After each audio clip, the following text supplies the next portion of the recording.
Welcome to 513 and to our session on Gandhian nonviolent resistance, or to what Gandhi called Satyagraha, holding on to one's truth, oneself.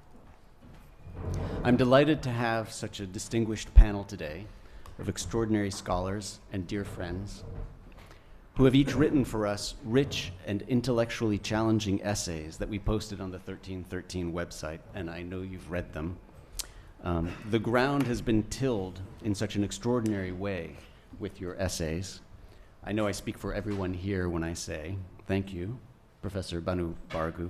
Thank you, Professor Karuna Mantena. Thank you, Professor Uday Mehta, for sharing your thoughts and writings on Gandhi's notion of nonviolence with us today. The three brilliant essays frame a set of crucial questions for us this evening. And those questions will help frame how we receive the presentations we're about to hear. There's a burning question that can guide us in our listening today, which in some sense is whether it's even imaginable that one could take pieces of Gandhi's vision of Satyagraha without embracing the whole intellectual, spiritual, and ethical framework. Because what's going to become evident momentarily is how rich and multidimensional the notion of nonviolence is in Gandhi's thought. The nonviolence is almost not the main driving force. The notion just of nonviolence is not the driving force, but in some sense a necessary byproduct of a larger ethical framework. And the question is whether it's possible to pull simple nonviolence out of that framework, if one even wanted to, but whether it would be possible to pull it out of that rich framework without the whole kind of deck of cards collapsing. Sorry for the mixed metaphors. As I tried to spell out in my short introduction, the multiple dimensions of Gandhi's framework include, of course, first, a robust notion of individual belief or faith or truth that one must hold on to as an ethical, or for some, a spiritual matter, a belief in somehow not hurting others, not harming others. And I don't want to sound too Millian here, but there is a notion that of truth that intersects an ideal of not hurting others. Second, a rich and, to me, prescient, maybe because of my own biases here, but a rich notion of self-care, of techniques of the self, of focusing on oneself rather than on others. And then third, a profound notion of sacrifice, of self-sacrifice that's very different, I think, and we'll talk about this maybe in relation to Banu's presentations, of notions of martyrdom. Very different from that, more akin to a form of generosity, perhaps, that takes on the burdens of injustice oneself. For Gandhi, Satyagraha was a personal ethic that was demanded of him, for him, by him, possibly, we'll see. And in embracing Satyagraha, Gandhi rejected instrumental rationality. His own actions could not be justified by the ends, say, of independence. They had to be justified in themselves. Gandhi was instantiating in his very practices the kind of world that we aspire to, a world of equality, respect, nonviolence, dignity, self-sacrifice, self-care, love. Gandhi's entire political essence was wholly invested in living that philosophy. And he wouldn't have condoned violence if it would have achieved independence faster. Perhaps if there were no other choice, or if the only other choice was cowardice, as he wrote in 1920. But Gandhi did not believe that India was in that hopeless situation, nor that he himself was helpless. And maybe in the same way in which the General Assembly at Occupy Wall Street prefigured a world of equality and respect, or at least I felt that way, Satyagraha instantiates an ethic that cannot wait. To postpone is to give in.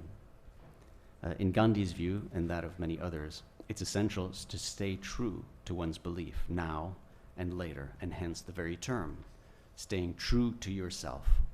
That's Gandhi's challenge, and it's, of course, the very literal meaning of Satyagraha.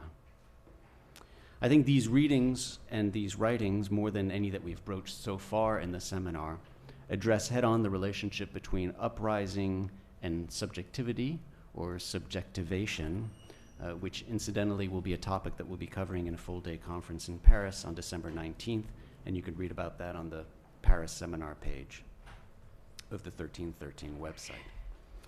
But all of this, of course, raises crucial questions whether or how the simple notion of nonviolence in political action can survive outside of this much broader and more robust ethic. And to help us think through these problems, I'm thrilled to have such a distinguished panel. I'll introduce them in their order of presentation. And we'll begin first with Karuna Mantena, who is professor of political science at Yale. It's a little bit hard for me to believe that, but actually we started our PhD studies together in the same political theory cohort, which at least for me reinforces the fact that I was on my third or fourth cat life by that point.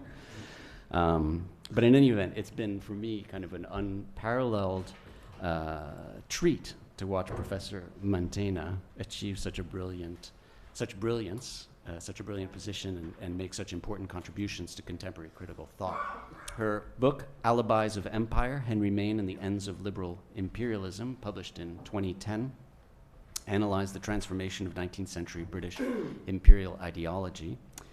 And Karuna is now working on two projects, a book on Gandhi's political thought, tentatively called Gandhi and the Politics of Nonviolence, appropriate for today, and an edited volume tentatively titled Means and Ends, Rethinking Realism in Comparative Perspective. After Karuna Mantena, we'll hear from Uday Mehta, Distinguished Professor of Political Science at the Graduate Center, CUNY. And here I'll have to confess that Uday is actually the political thinker or critical theorist that I have known as a dear friend the longest in my life, believe it or not. You were mentioning 40 years in your email, and it's about right. I actually first met Uday when he was a young graduate student at Princeton, working with Sheldon Wolin, writing his dissertation on Locke and questions of the anxieties of liberty. And I was a young undergraduate at the time, working with Sheldon Wolin on a senior thesis. But and Uday, I was there for your dissertation defense. Oh, God. Believe it or not. No, I remember it as if it were yesterday for some reason. It was a brilliant defense. And it was very inspiring, and it's probably, I don't know, it might be why I'm here now. But in any event, I too have enjoyed watching Uday Mehta thrive brilliantly, write prolifically, and teach both at the University of Chicago, at Amherst, and now at the CUNY Grad School. He's the author of The Anxiety of Freedom, Imagination and Individuality in the Political Thought of John Locke in 1992. Actually, I heard that one in its infancy. And Liberalism and Empire, 19th Century British Liberal Thought, 1999. The book, Liberalism and Empire, argues that imperialism, far from contradicting liberal tenets, in fact stem from liberal assumptions about reason and historical progress. In 2003, Uday Mehta was one of the 10 recipients of the prestigious Carnegie Scholars Prize, given to scholars of exceptional creativity. And he has a forthcoming book titled A Different Vision, Gandhi's Critique of Political Rationality. After Uday Mehta, we will hear from Professor Bhanu Bargu, who I also had the great fortune of spending a lot of time with last year at the Institute for Advanced Studies. So this is a very personal panel for me. As you all know, Bhanu Babu is a professor at the New School and is headed to the Department of History of Consciousness to be a professor there at the University of California, Santa Cruz. And she'll also be affiliated with the political science department there. And we'll miss you here in New York, but we'll bring you back as often as we can. Her book, Starve and Immolate, The Politics of Human Weapons, we had passages from that for today. It's brilliant, and of course it's right on topic for us today. The book's title distantly references Foucault's Sauver et Punir, but of course stresses the prisoner's own agency in practices of death fasts and self-immolation. Most recently, Bhanu Bargu co-edited a set of essays titled Feminism, Capitalism, and Critique, essays in honor of Nancy Fraser. And she's currently working on a book-length project that examines modalities of corporeal counterpolitics and processes of subjectivation, focusing on the uses of the body in different political struggles. Now, I'll probably comment first, but after the presentations and during the conversation, Akeel Bilgrami, our own, the Sidney Morgan Besser Professor of Philosophy here at Columbia, will join us. He sends his apologies. He's going to be just a few minutes late, but he will be participating and commenting a lot. As you've read, Akeel Bilgrami, and he's already begun a rich and fascinating conversation with Uday Mehta on Gandhi in light of his recent book, Secularism, Identity, and Enchantment. He's also the author of Belief and Meaning and Self-Knowledge and Resentment, and the editor of Democratic Culture, Who's Afraid of Academic Freedom, Marx, Gandhi, and Modernity, and Beyond the Secular West. He's also going to be publishing two small books in the very near future, but one of them is called What is a Muslim? And the other one is on Gandhi's philosophy, situating Gandhi's thought in relation to 17th century dissent in England and Europe, and more broadly within the radical Enlightenment and the radical strand in the Romantic tradition. So, let us hear first then from Karuna Mantena, and let us welcome our panel.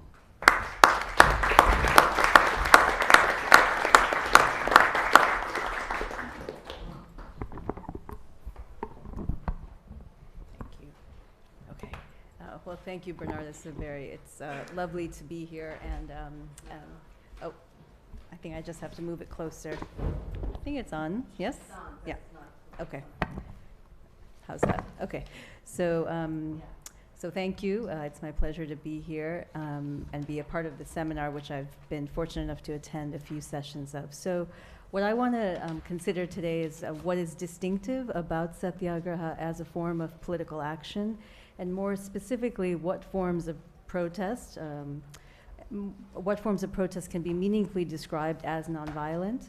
To my mind, these questions about what counts as nonviolence or looks like nonviolence in practice are closely tied to a prior or underlying question about how these forms of protest and action are understood to work in politics. So that is how we understand the efficacy of nonviolent politics.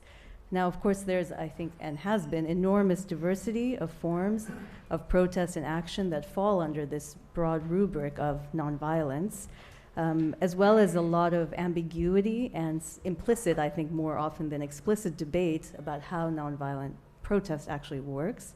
The feature I focus on is the work of self-discipline. So following up on what Bernard had discussed, and I think all of the presenters had noted, that a prominent element of Gandhian Satyagraha is the centrality of the self in political action, specifically work on the self, practices of self-mastery, suffering, sacrifice.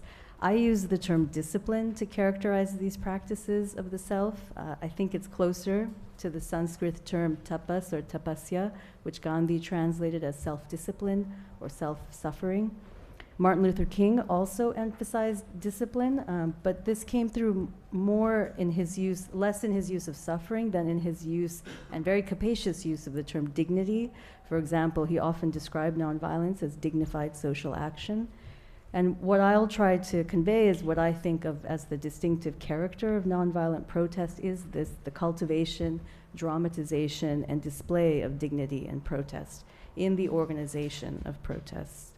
For Gandhi, ascetic self-mastery was an avowed moral and political ideal, but what interests me what interests me most is how he reframed these inward practices of Satyagraha in the context of political action, how he, as it were, turned them outwards, at times on a truly mass scale, and with distinct tactical and strategic effects. So tactically, I think nonviolence was meant to change the dynamics of political confrontation by mitigating, disarming, or disorienting the obstacles to political change. Strategically, I think self-restraint was also importantly connected with the realization certain political ends, Swaraj, of course, or self-rule on a collective scale, was, I think, deeply, obviously, connected to this notion of self-mastery or self-restraint. One of the striking things about the global resurgence of nonviolent politics, maybe I would say since really the 80s and 90s, and maybe we're still living in that moment, these elements, the emphasis on suffering and self-mastery, have been downplayed or rejected. Most theorists and advocates of nonviolence today celebrate the capacity of nonviolence to mobilize large numbers of people, and how that capacity has been used to creatively disrupt the ideological and material basis of state legitimacy. Recent empirical studies, such as the celebrated one by Erica Chenoweth and Nancy Steppen on why civil resistance works, shown that nonviolent movements have been more successful, much more successful than armed movements across the 20th century at overturning authoritarian regimes. These are important findings, I think. I think they themselves overturned long-standing and conventional assumptions. One, that nonviolence is only viable in and against liberal regimes, and perhaps most importantly, they challenge the conventional assumptions about the superior efficacy of force in politics. But I think in this moment of the seeming resurgence of nonviolence, questions of suffering and linked ideas of nonviolent persuasion or conversion are often dismissed as part of what they call a principled commitment to nonviolence associated with Gandhi and King, whereas what they advocate is a strategic practice of nonviolence. But this sharp distinction between the principled and the strategic, I think, is conceptually mistaken and misunderstands what was most innovative in Satyagraha, namely that it tethers the ethical and the political together in a very distinctive way. So as I suggested before, the way I've been thinking about the political work of nonviolent protest is through this idea that protest is a display and dramatization of practices of discipline or self-mastery, and more generally that nonviolent action tries to build into its modes of dissent and disruption forms of self-limitation and restraint. And so for the remainder of my remarks, I'll just try to say a little bit about how and why discipline and disruption are brought together in nonviolent practice. So the question of why. So I think theories of action like Satyagraha, we might say more generally all modalities of revolt, imply a theory of politics, a set of assumptions about the nature and sources of political conflict, where the main practical impediments to political change lay, and how they manifest themselves. They then posit a range of actions. We will cover them, I think, across the year of dissent, disobedience, revolution, that would be most successful at overcoming them to effect progressive change. I want to highlight two elements of what I take to be the theory of politics underlying nonviolence as disciplined action and its account of its own political efficacy. So the two that I point to and I think have some overlaps, is one, a non-rational theory of persuasion. So I take nonviolent politics, especially as the way that King and Gandhi thought of and practiced it, to be built on this idea of the persuasive power of direct action. And the second is, I think, a more meta theory, a pessimistic or tragic, or what I would say a realist view of politics as having endemic tendencies towards conflict, domination, and violence, which makes political action a hazard-bound activity, requiring some sort of limitation or restraint. I think what links both of these theories is an emphasis on the moral psychology of political conflict, a sense that problems of domination and conflict are not only material, for example, that they require the generation of alternative force, displays of strength through numbers, but they're also moral, psychological. They are about affective disposition and passion. Gandhi worried about the escalating and entrenching logic of political contestation and the way it inflamed feelings of indignation, resentment, and which in turn fed the temptation towards violence, retaliation, and attendant forms of moral erosion. Discipline allows forms of disruption and dissent to more successfully navigate these inherent hazards of action and what I would think of as this non-rational or this more complex politics of persuasion. So persuasion here again involved more than making a better argument. If you could convince people by argument, you wouldn't need direct action. And it was more than just displaying more power, especially through numbers. It had to work through something else, and I think here it was the complexity was about mitigating the passions that exacerbate political conflict or entrenchment.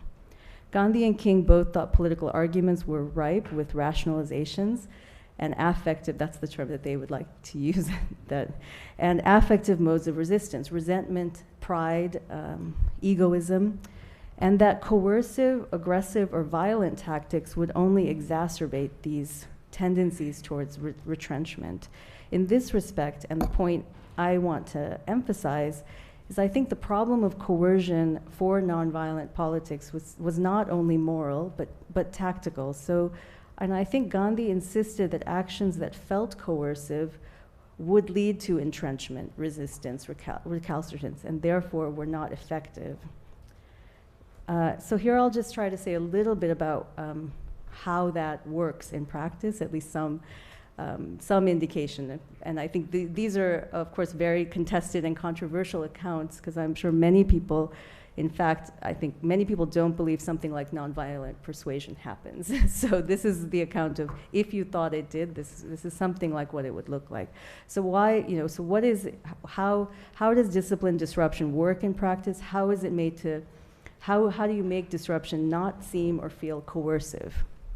So Gandhi's writings and speeches are full of rules and distinctions about how nonviolent tactics should be deployed without enacting coercion. He laid down rules for how to conduct nonviolent fasts, marches, pickets, boycotts. We'll see in Banu's work the rules around a fast, so as to avoid all appearance of intimidation. These kinds of rules and distinctions are often read as moral criteria about what makes an act more just or legitimate or truly nonviolent. I'm skeptical if that is their main or only function, and I want to suggest that they are also pragmatic maxims about the conditions of affective persuasion, about the conditions under which disciplined protests can work to break expectations. In Gandhi's language, open the opponent's ears, which are otherwise shut to the voice of reason, and can listen and hear claims of justice. So the one example I'll just give is the Harthil. So the Harthil is a day-long work stoppage. Traditionally, it was a day of mourning that Gandhi employed on a national level at the beginning of his most famous campaign. So the Rowlatt Satyagraha, the non-cooperation movement. And in the Harthil, Gandhi insisted that nonviolent Harthils should be announced weeks in advance, and that advocates had to refrain from pursuing compliance on that day itself. He said that a total Harthil with 100% compliance actually implies coercion, and so the best demonstration of the, quote, voluntary character of the Harthil and, quote, a matter of pride from the Satyagraha standpoint would be if some shops stayed open, and in various ways he might give a kind of rough number, somewhere between 80 and, somewhere between like 10, 20%. So what does this mean? On the one hand, I think the idea was, what is this display, or what's the work of discipline here? And I think one sense, his argument is that if you showed that you could perform this day-long work stoppage, and you could do so where it was, to have 90% of the shops closed but 10% open, you show that it was genuinely voluntary. So you show that the movement had this power, strength, that it could rely on voluntary support as opposed to coercion. Also, in the case of the Harthil, Gandhi suggested that the true Satyagrahi would protect the shops instead of demanding compliance on the day, which is the common method of most Indian political parties. Then you would choose that you would instead, the Satyagrahi should protect the shops that choose not to comply on the day of the supposed compliance. This would show civility, but also, again, a kind of strength and confidence in the justness of their cause, that they didn't need to intimidate dissenters. Tactically, of course, it was a part of the idea that instead of coercing or punishing the dissenter or the cooperator, this might open the door to some kind of conversion. And Gandhi did provocatively like to use the language of conversion, to convert them into allies who could be moved by this act, and maybe more generally move a sympathetic public. Strategically, of course, For Gandhi, these were also, being able to organize a Hartal on those grounds was also showing the capacity for self-rule. So again, linked to the goal of Swaraj in this case. And so this extends these rules. He gives a number of examples in the case of pickets, of boycotts, of marches. Generally for pickets and boycotts, you should never physically block people from crossing lines or lying down to block, again, physically blocking people from entering shops. Again, Banu will say more about the demanding rules of fasting. And I think here we have something that Gandhi's, I think he is very interested in how and worried about the direct coercion of people coercing other people in the middle of protest, and how those to him have both moral hazards, but deep and negative political consequences for the building of movements. But this, of course, doesn't mean, and that's why King and Gandhi often made that distinction, that protesters should demonstrate you're attacking a system, not directly attacking people, either in words or in acts.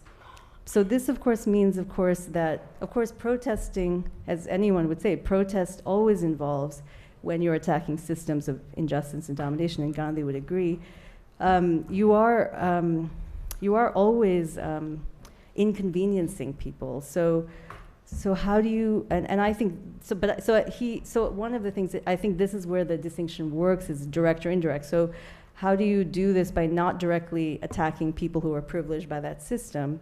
And I think, again, that's what discipline is meant to show. It's to show that you are detached. You are attacking, again, a system of domination. You aren't verbally or in the very form in which you show yourself to be self-abnegating and not in it for either personal reasons or other forms of direct and not showing resentment in some way too.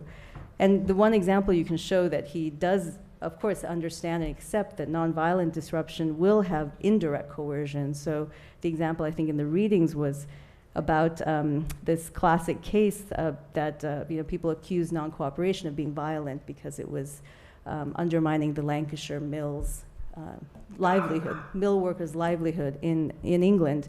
And then the author gave a classic examples about milk drivers in NYC, and wouldn't it be violence if they cut off milk delivery to babies? It comes up often in the literature. And Gandhi very openly and straightforwardly said, the milk drivers, even if they cut off milk to the babies, this is not violence. And so you can read a little bit more. So that's indirect coercion, but it's not in itself a violation of the rules of Satyagraha.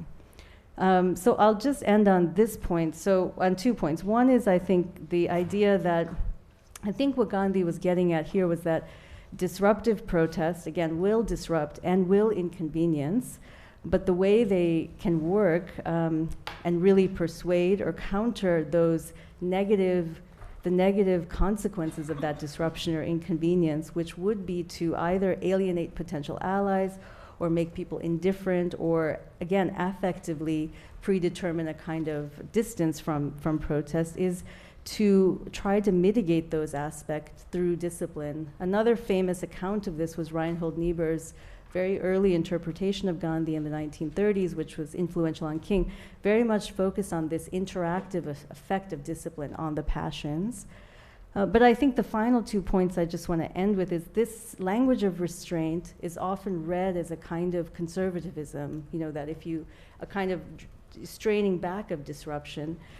And of course it is, but I also think in some ways the language of restraint in Gandhi is also meant to make possible more radical acts of disobedience or dissent. So you could do something more precise and aggressive. For example, the distinction he makes between, the end of non-cooperation is usually what he calls aggressive mass civil disobedience, in usually something like the non-payment of taxes.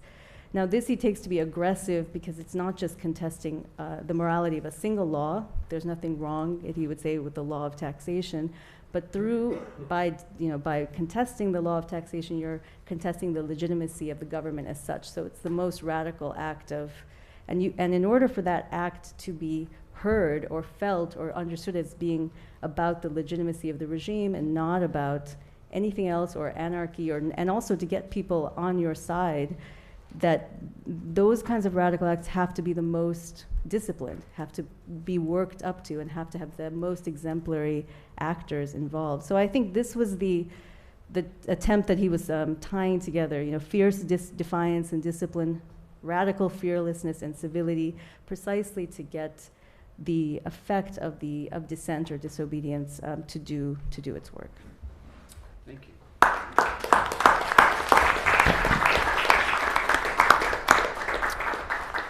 Thank you for really focusing our attention on what I would say would be the kind of the pragmatic side of the texts, right? Uday, you want to try and bring that microphone close to you so that everyone can hear you? Thank you, Banu. So I think I'll be focusing on the less pragmatic sides of Gandhi. So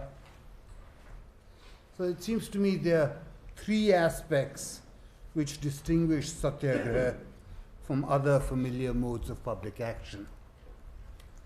The first relates to the way in which Satyagraha insists on a link between the ethical, the political, and the transcendent. Second, on a distinct and I think rather unusual way in which Gandhi conceives of causation and political efficacy. And finally, I think Satyagraha embodies a kind of distinct temporality. And in particular, it has a distinct emphasis on patience. So I want to say a little bit about these three. Now, regarding the first, let me just recall, I can't quite quote it precisely, something Gandhi says in the second or third paragraph of his autobiography. He says something to the effect that all that he has wanted to ever do is to achieve moksha. How do you translate moksha? Liberation. Yeah, liberation. A certain kind of ultimate quietude or something like that. And then he says, I want to achieve moksha and to see my maker face to face, God. And then he adds, and everything I have done in my public life is for this purpose. So he, in a very explicit way, makes his public life secondary to or derivative of this desire to achieve moksha, nirvana, whatever. And he says this many times, but rather concisely in the beginning of his autobiography. So regarding this, what I'm calling the connected nature of the ethical, the political, and the transcendent, Satyagraha, I think, was a mode of individual comportment which had the crucial feature of tying ethics to politics in a way that never allowed politics to assume an independence of purpose and instrumentality. So I think this is quite important, that politics never has a kind of independent status for him. It referred, that is, Satyagraha and this link referred to that kernel of what it meant to be human, that ember in the midst of social and political life that had the potential of constantly unsettling and infusing those contexts with demands that invariably exceeded the political, by pointing to something that was transcendent and hence beyond the immediate context.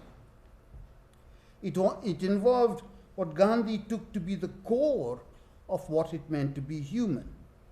For that reason, it could not, Satyagraha could not, be abstracted from the issue of death and self-sacrifice, which both Karuna and Banu have also talked about. Ultimately, for Gandhi, Satyagraha instantiated that ineradicable presence and challenge of the absolute in the midst of the everyday routines of life and struggle.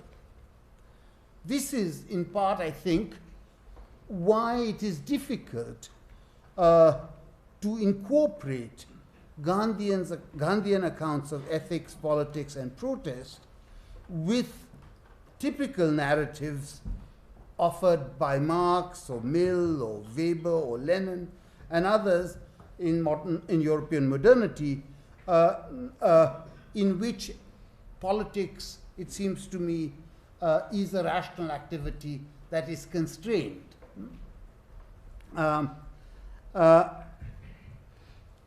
This also leads me to just make a comment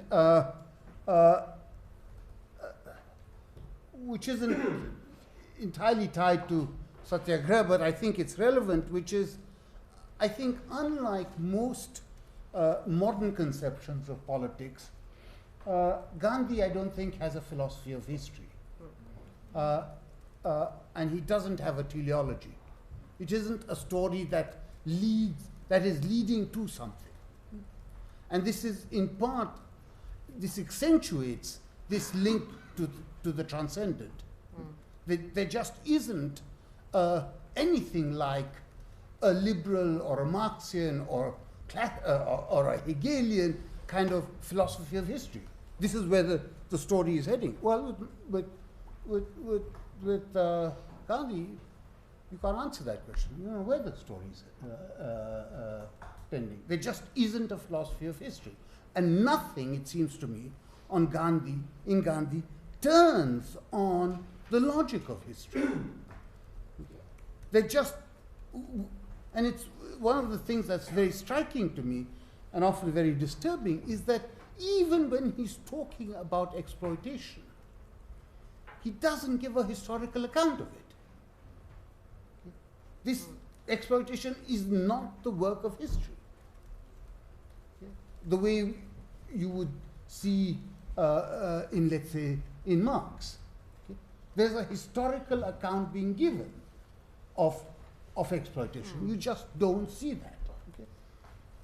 Famously, Gandhi says somewhere, Satyagraha being natural, he doesn't have a history.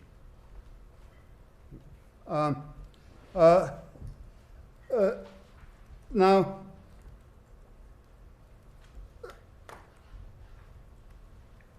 I just said that I don't think Gandhi has a kind of vision of the good society, or a vision of where we are heading. Now, I think he abstained from these. One reason he didn't have such a vision is because he abstained from the sort of broad narratives that are central to social and political development that we are all familiar with. He was indifferent to the historicism that is essential to these narratives, because nothing of any importance in Gandhi, it seems to me, turns on the logic of historical development. He viewed Satyagraha as tangential to the political and social purposes with which history is concerned. As I said, Satyagraha is natural, doesn't have history. This did not, of course, mean that he thought of human beings as living in some timeless zone of immobility, only that he did not accept the typical social and political narratives which history offers up as the basis of individual and collective self-fashioning. He did not, for example, think that Indian civilization had to or should conceive of itself as bound to a teleology whose inevitable outcome was the nation state or a condition of economic modernity. Correspondingly, he abstained from endorsing the driving frictions that are internal to these historical narratives, accounts such as class struggle, the increase of the productive forces, the logic of capitalism, etc. Such abstention did not make him indifferent to social and economic woes such as deprivation, gross inequality, exploitation, or the abuse and abridgment of rights. It was just that his views on these matters did not share the causal logic that typically organizes such narratives. He abstained from these accounts, I think, for another rather simple reason. Gandhi was never drawn to the idea of society as a project in need of wholesale refashioning. His thought is not spurred by the Manichaean contrast that underlies and guides the vision of so much of modern political and social thought, where the only alternative to political order is the asocial and diabolical ravages of anarchy, the sort of story one encounters in Hobbes. Okay? If you don't have political order, you have anarchy. You see the same thing in Weber. Gandhi just doesn't buy that account. He just doesn't think that we're in this situation where if you don't have political order, you'll have anarchy. And as it turns out, he wasn't so worried about anarchy either. Okay? I mean, he didn't think anarchy was such a bad thing, okay, if you had society. Okay? It's not that Gandhi accepts or commends every extant aspect of society. He clearly did not, and that's obvious from the work he did on untouchability, on the caste system, etc. But even, it seems to me this is crucial, even on these matters where he was clearly a reformist, his emphasis is not on social development or producing a new kind of society marked by a radical rearrangement of social relations or ruptures in the existing pattern of society. He took society, like religion, to be a given, a fact which, despite its vexations and tribulations, had the tensile capacity to produce an order from within which there was the possibility of self-transformation. Even when he does note the possibility of social strife and sectarian tensions, he never imagines these, as Hobbes, Locke, Rousseau, and a host of other thinkers did, as concluding in a pandemic of social conflagration. Gandhi was never taken by the dream of a new kind of society, or even less, of a new kind of man or woman. His vision comes from a palette that draws from the materials of ordinary life. He could and did imagine a society with different hues and shapes, without, nevertheless, replacing the palette itself. He did not, like Nehru and most nationalists, believe that India had to be inserted into the prevailing rhythms of universal history. Okay, let me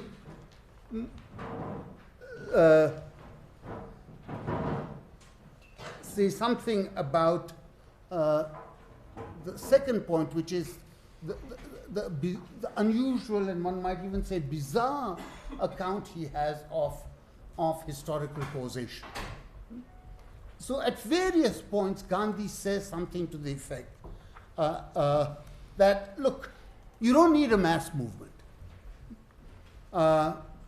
Even though we rightly think of him as somebody who, perhaps even more than Marx, more than Mao and Lenin, did more to bring the common man and woman into the fold of public life in the 20th century. In some sense, I think he's not concerned with mass movements.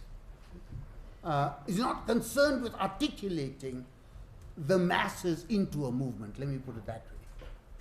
So he says at various points, look, you could have, he says in Hind Swaraj, you could have independence in an instant. That's his word. Okay? You don't need a mass movement. You could have it in an instant. He says in the context of the 1919 Rowlatt Act Satyagraha. He says the British will withdraw these bills, these draconian bills called the Rowlatt Bills. They'll withdraw these bills if just a handful of people are pure in their determination as Satyagrahis. Now, this is at one level bizarre. Empirically, it just seems wrong. It seems wrong to believe that if there were just a bunch of determined Indians, the British would leave India. It seems also highly unlikely that if just a bunch of determined Satyagrahis were to be determined and self-disciplined and do their stuff, these bills would have been withdrawn. So as an empirical prediction, I think they're wrong. But that's to put the accent on the wrong place, I think. I think something else is happening. And what I think is happening, what I think Gandhi has in mind is that political processes are not immune. The logic of political change is not immune from this ethical and transcendent component. That somehow Gandhi believes that political change is subject to this ethical and transcendent form of motivation. It's, I think, a rather unusual view about political change. It may be wrong, but it is, I think, quite interesting. So I think one reason he thinks that is because he thinks that this kind of transcendent component is kind of baked into the logic of change. But I don't know what I even mean by that.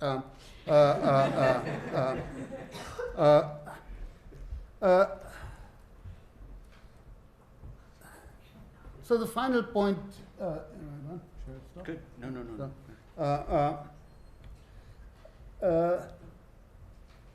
So the final point is about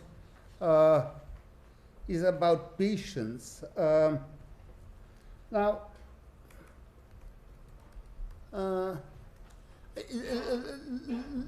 let me make 2 points, and then I'll stop. Or 3 points. One, I think, for Gandhi thinks, and I think correctly, that that the antonym, the opposite of violence, is not, as it were, just non-violence, but he thinks of violence as being a form of impatience. He thinks almost all forms of violence are underwritten by this impatience. And the story is, of course, more complex. It involves, things like anger, etc., which we know from Hobbes onwards that, anger or pride is a form of impatience. But Gandhi, I think, has this insight that violence is linked to impatience. Then there's the stuff about, you require patience to, as it were, convert your opponent. And so there must be kind of, as it were, regimes of patience through which this process of converting you're not allowing your opponent to become your enemy. Okay? Once he becomes your enemy, then you're in the Schmittian world that you organize yourselves in opposition to each other, and Gandhi clearly doesn't want to do that.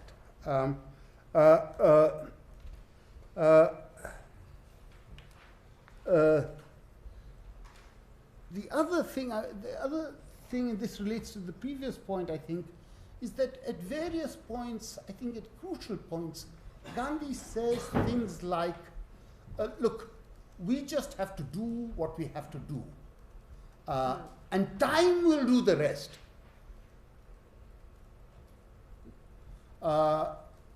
So in Hind Swaraj, at various points, he says, look, I just have to, he tells his interlocutor, I have to tell you what I believe is the right course.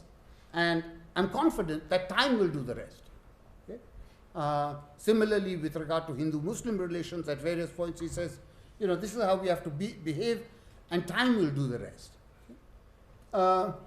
Now, for me, the way to interpret that is, A, by respect to the fact that I don't think he has this teleology that I spoke about earlier.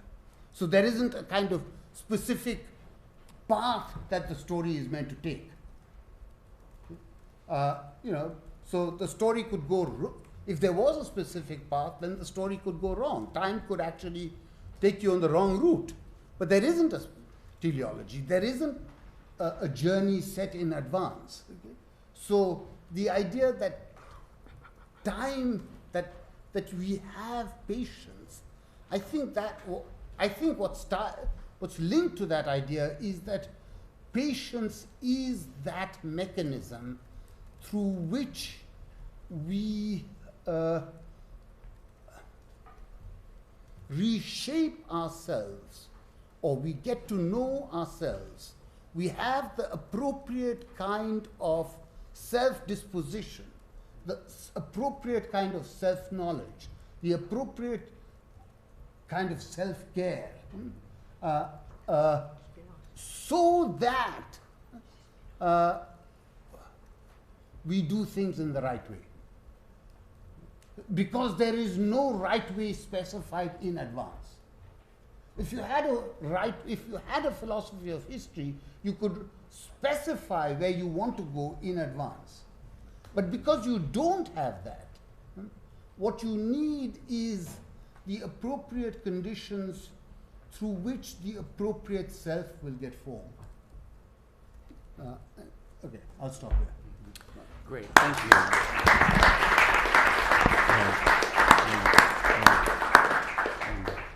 And when you started off by saying the less pragmatic side, it's really that sense that it's hard to imagine the reasoning, the political strategic reasoning, when there is this kind of this different relationship to time, basically. Yeah, right? and when when in a sense, you know, you don't know what's the vision you're moving towards. I mean, what you have a sense of the proximate space. Right. Good. Banu Bargu? Thank you. Thank you, Bernard, for the invitation. I'm really delighted at the opportunity to think together about nonviolent politics, about Gandhi. I'm particularly honored to be part of this conversation with scholars that I deeply respect. I took the invitation, I'm not a scholar of Gandhi per se, so I took the invitation to engage with Gandhi, but also to put him in conversation with other struggles that utilize self-starvation or the hunger strike as a method of struggle. And these struggles are both Gandhi's contemporaries, like the suffragettes and the Irish movement, that was relying heavily on hunger strikes at the time that Gandhi was writing, but also contemporary movements, especially in the last 2-3 decades, in Northern Ireland, in South Africa, Israel-Palestine, Guantanamo Bay, Iran, and Turkey. So I will be speaking of these movements in more general terms, sort of trying to distill their commonalities and drawing more extensively on the case of Turkey that I'm most familiar with because of my field work. I think that there are very interesting and productive tensions between Gandhi's vision of the fast and the deployment of the hunger strike as a tactic by nationalist groups, by Islamist groups, and by Marxist groups. and organizations, and struggles in prison, in detention centers by political prisoners, migrants, and refugees. Since we were told that the posts will be read, I will not be reading what I've already presented that's on the website, but I will be drawing some parts from that essay in order to use them as points of comparison, in order to highlight what I think are both the commonalities and the very interesting and sharp differences between the Gandhian and let's say the non-Gandhian versions of the hunger strike.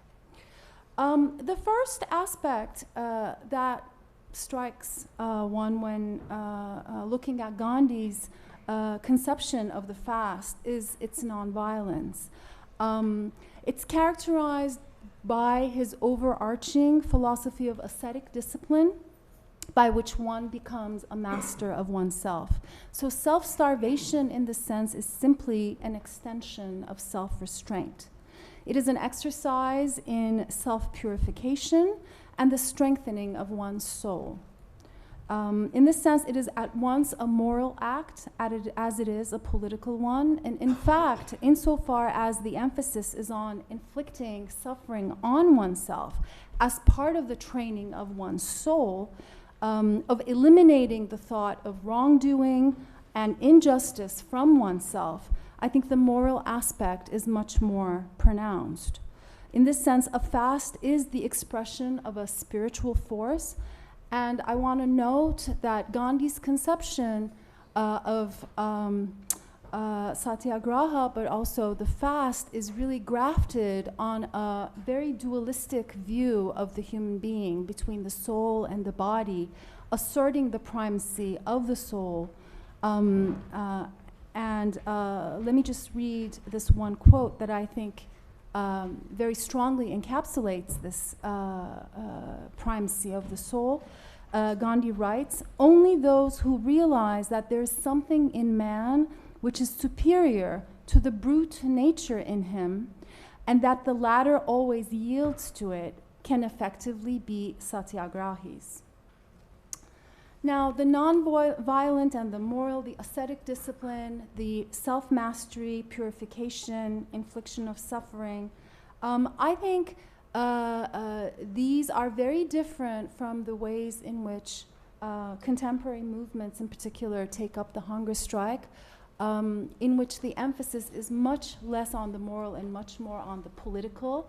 Not that I want to separate these two completely, but I do think that the asymmetry of the situations out of which these struggles emerge and grow, the asymmetry of the power relations, especially in the prison, for example, and the emphasis on concrete demands mark the political character in a much greater way than in Gandhi's conceptualization.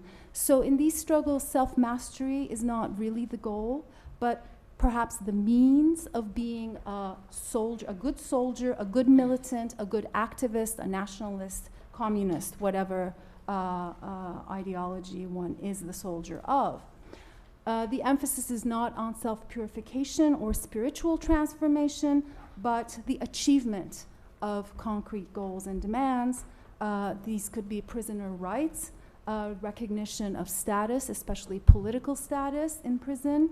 It could be an end to torture or mistreatment in prison, or it could just be the maintenance of one's dignity as a human being under conditions of torture or further violence, especially perpetuated by the state. What is common, however, is that there is a similar emphasis or a similarly dualistic conception of the human being, not so much always in terms of a soul, but in an emphasis on the will over the body, and these are set in opposing terms, in a duality. Similar to Gandhi, but expressed in different languages, I think the way in which these people who participate in hunger strikes, who conduct fasts unto death, see what they're doing is that there is an emphasis on the metaphysical element attached to the body. That this is always a commentary about the meaning of existence as such. So the self-destructive act makes a commentary on the meaning of life by conveying the prioritization of the life of a political cause over the biological existence of its proponents. These acts say, in a sense, it's not worth living life if you cannot live it according to your own political convictions. It's not worth living life if you're forced to live a mere existence that's predicated on renouncing or not living up to your political cause.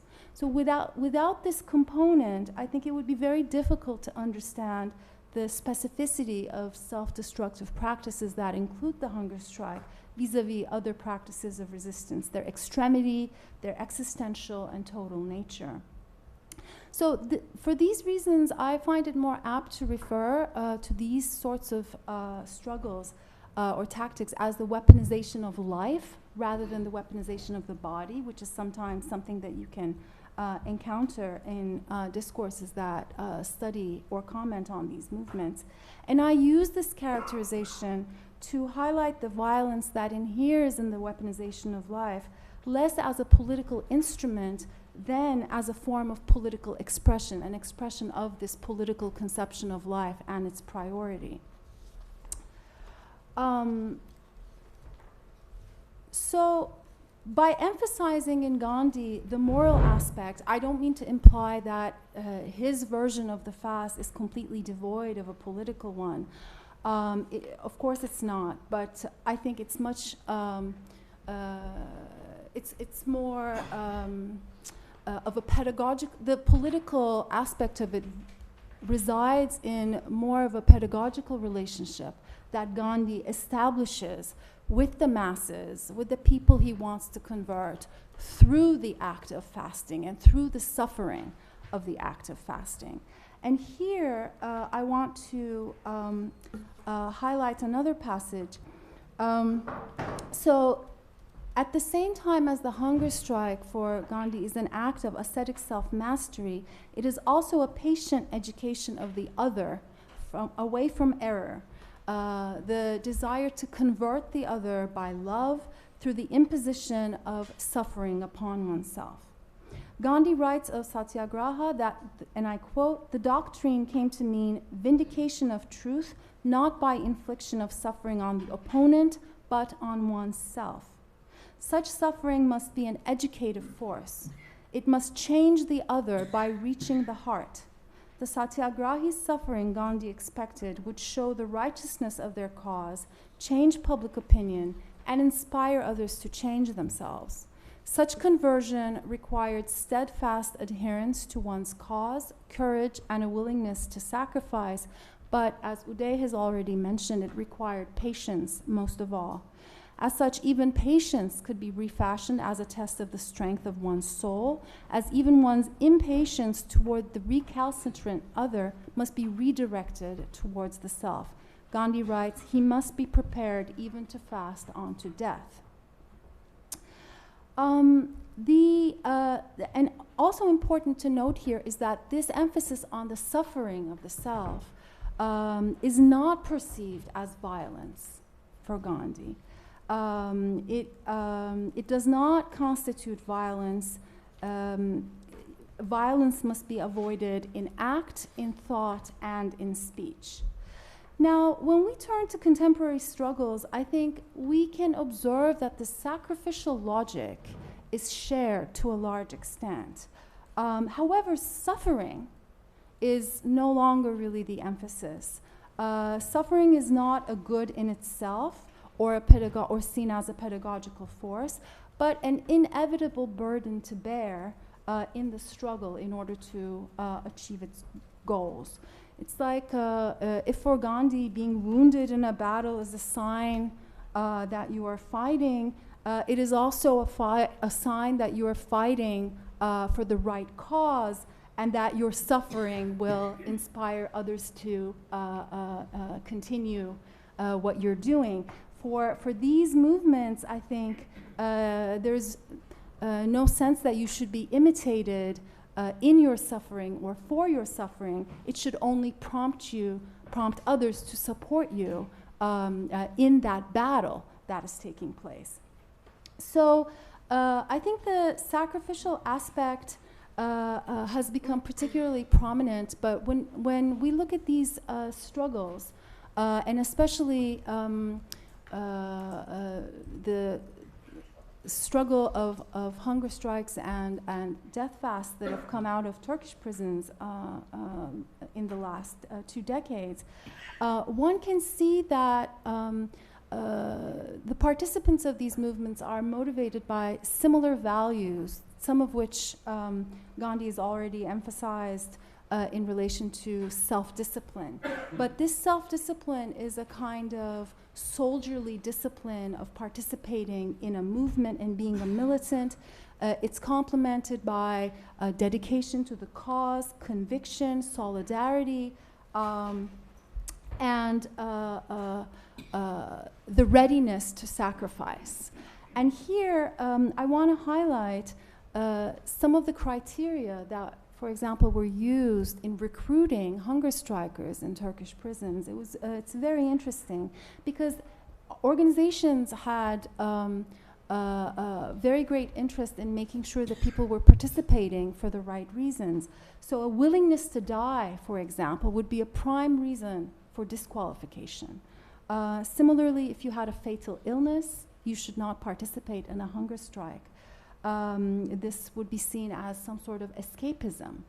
The physical strength of the body is often seen as a very important element. You should be in good health in order to be able to sustain the fast. Even if it is a fast unto death, the idea is to prolong it as much as possible. If you have participated in prior hunger strikes, for example, this is not something that is that qualifies you immediately, only if you are needed. This puts you sort of in a waiting list, so to speak. And also, I mean, similar to Gandhi, perhaps one can say, if you are in it for self-fulfilling reasons, such as wanting glory for yourself, you are certain to be rejected if this is known. The main idea is a willingness to sacrifice for the cause. And I think in some of its purity, it resembles certain aspects of Gandhi, but without an emphasis on the suffering.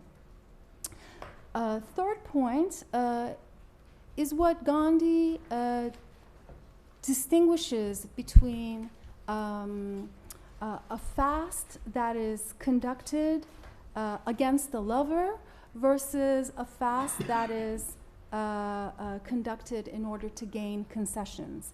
I want to quote him because I think that this is very revealing.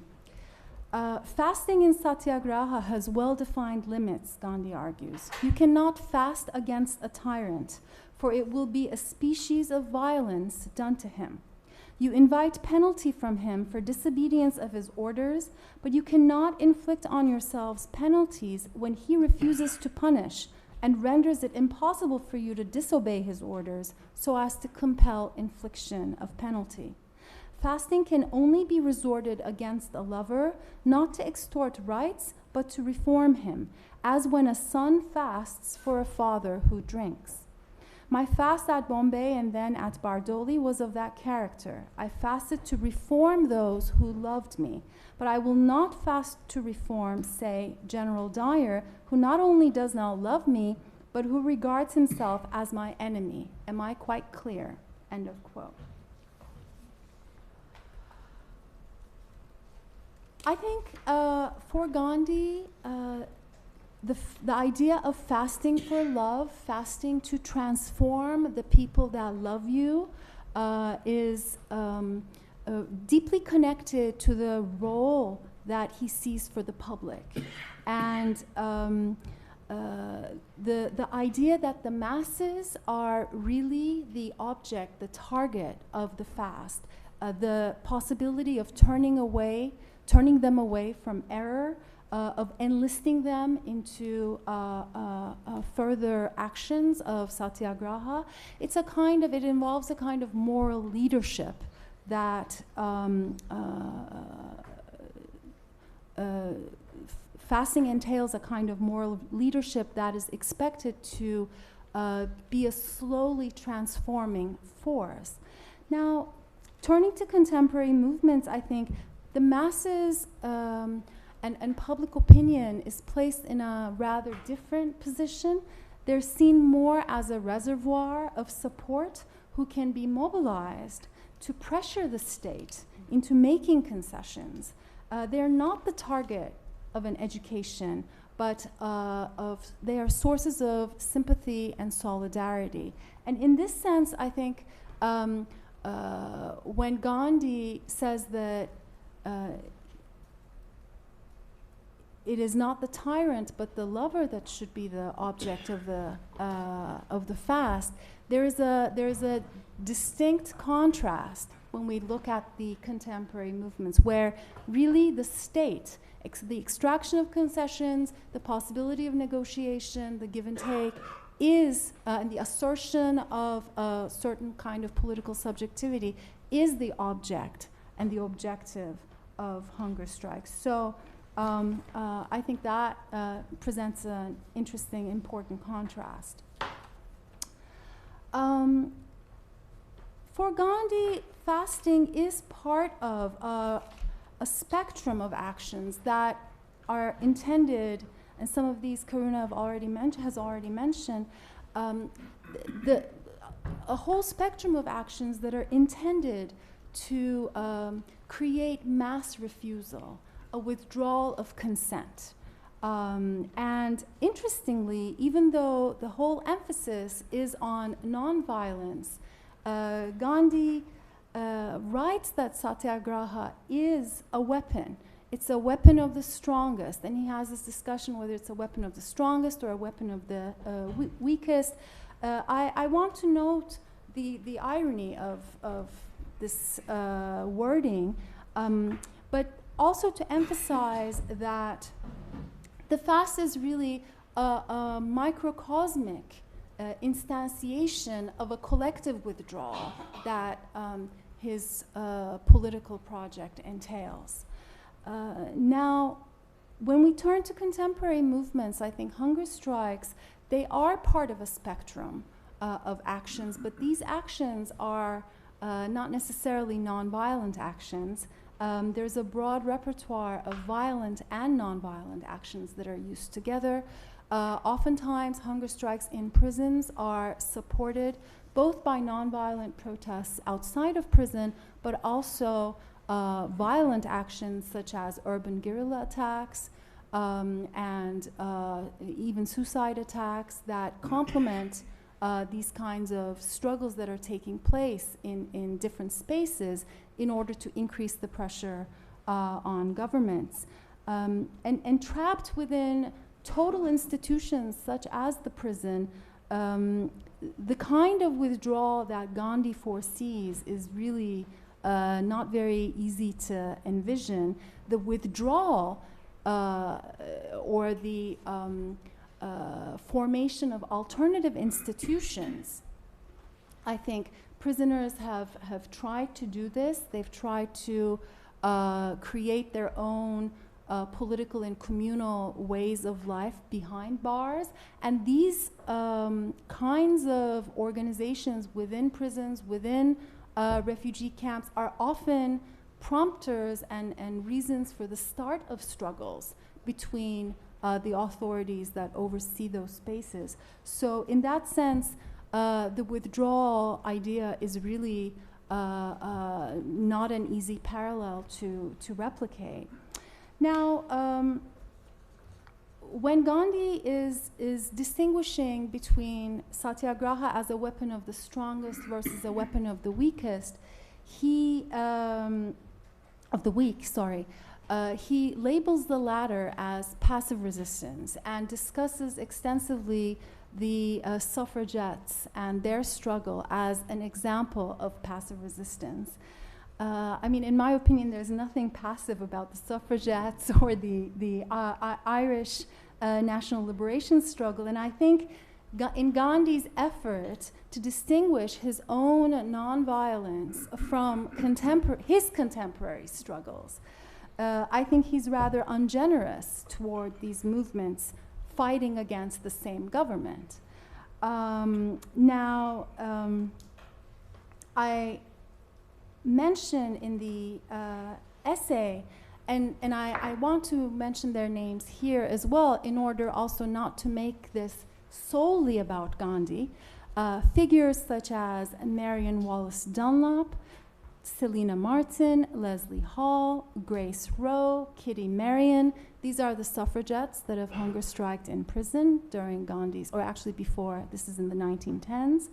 And the Sean Fainers that have lost their lives in prison in 1920, I think form an interesting counterpoint, both as instances against which Gandhi wants to define his project, but also struggles from which he wants to distantiate himself. I think it's interesting to ask, rather than label these struggles or accept Gandhi's characterization of these struggles as passive, I think it's interesting to ask under what conditions this kind of resistance becomes possible, plausible, meaningful, and necessary for these agents. And to really try to put the hunger strikes in perspective and in context with their situations. I think this approach provides the opportunity to understand why hunger strikes are used within a spectrum of tactics that also combine violent ones. The last point that I want to emphasize is an interesting one because it starts as a contrast, but I think that dissipates. In Gandhi's terms, I think the fast becomes more of a religious experience at the end of the day. It is a matter of self-transformation. It is an exemplary act by which one can inspire the others, but it's also an act of expiation, an act of self-purification and uplifting of oneself by withdrawing from the world. It has a profoundly religious sensibility to me.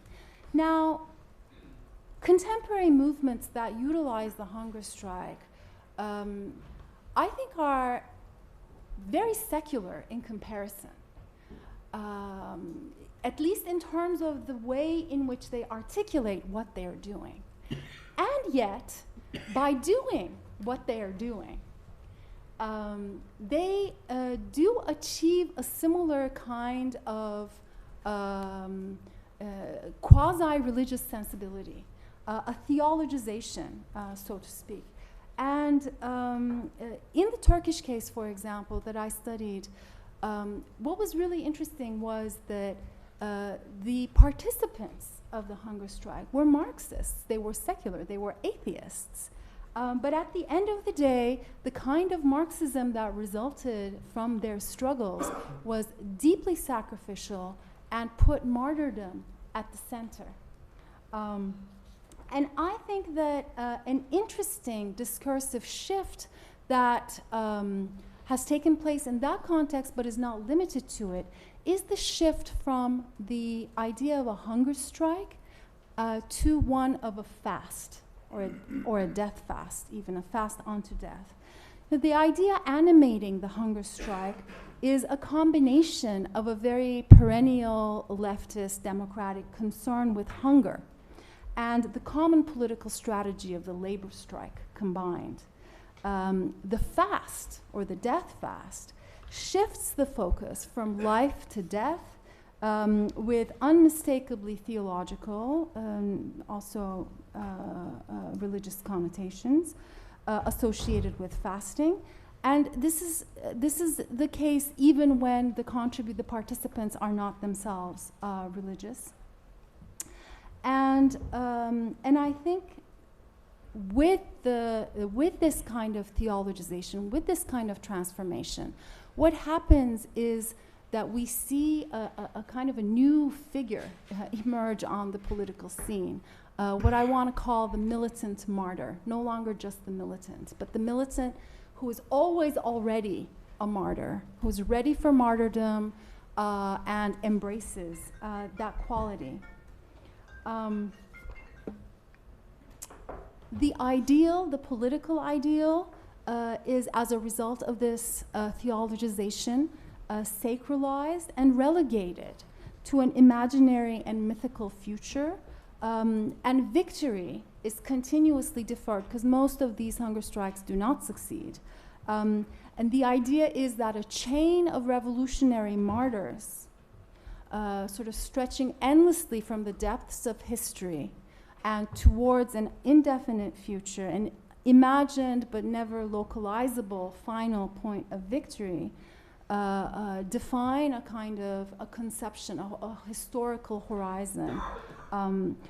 In this sense, I think starting from very different points, there is an interesting convergence because to my mind, Gandhi is a kind of a militant martyr figure embodied in his person. He's definitely one of the first of such figures of the 20th century, but many have followed in his footsteps. End here. Thank you. Thank you, Banu.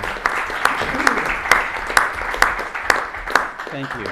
And yeah, I think that notion that in the contemporary context, that kind of the self-mastery is not necessarily the goal, but a means, is really kind of shifts and changes Satyagraha in important ways. And so that's really helpful to focus on that.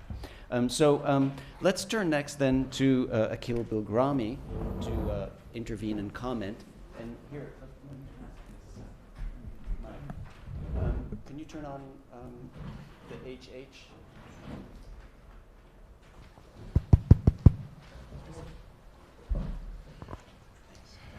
Okay, I'm very sorry to have had to come late. So I'm going to just put a question to the two speakers that I heard and raise a question about the blog that I read of Karuna's.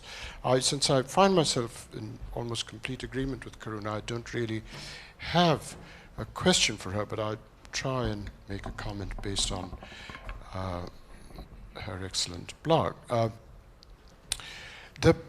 Uday, the point you make about patience, and so do you, Bhanu, make that point about the impatience of violence. Can it be right, Uday, that the way to put it, or perhaps Gandhi puts it this way, but it would, if so, it is surprising. Can it be right to express it by saying that time will do the rest once we do the right thing? Is it really the case that time has agency? This is such an elementary question, I'm sure you have an answer to it, but it doesn't seem right for Gandhi, and perhaps quite generally, to say that time will do anything and do the rest. I mean, really what he does have in mind is that if we have the discipline to shun the impatience and do things over time that discipline requires, then the right outcome, which is absolutely central, and I think Karuna's stress on the realism and the pragmatism is very important here to talk about. So it's not just a point about temporality and its metaphysics, it's really about outcomes too. So that's just a question about the formulation, time will do the rest. And on the point about suffering, Banu, that you rightly stressed, suffering and sacrifice and so on, it's just a question that's very interesting, that exactly that kind of suffering and sacrifice is stressed by Nietzsche as an essential to, but there are two things in Nietzsche which are very different from Gandhi, that he thinks it can't be for truth, because truth is, the search for truth is just another form of the will to power. This is very explicit in not only in the earlier essay Truth and Lie, but as early also in The Birth of Tragedy, The Stalk of Suffering, and so on. So it's a very fascinating thing that that philosophers so different in their thinking, not just about truth, but about power, should actually stress sacrifice and suffering in just the same way. So it's just a question of how we might have to sort out what the affinities and distinctions are, differences are here. And one final thing, and that is, even in Karuna's blog that I read, I didn't hear her today, there's this stress, perfectly correct stress, on the disruption that is sought by resistance and disobedience, the disruption of governmental practice, and so on.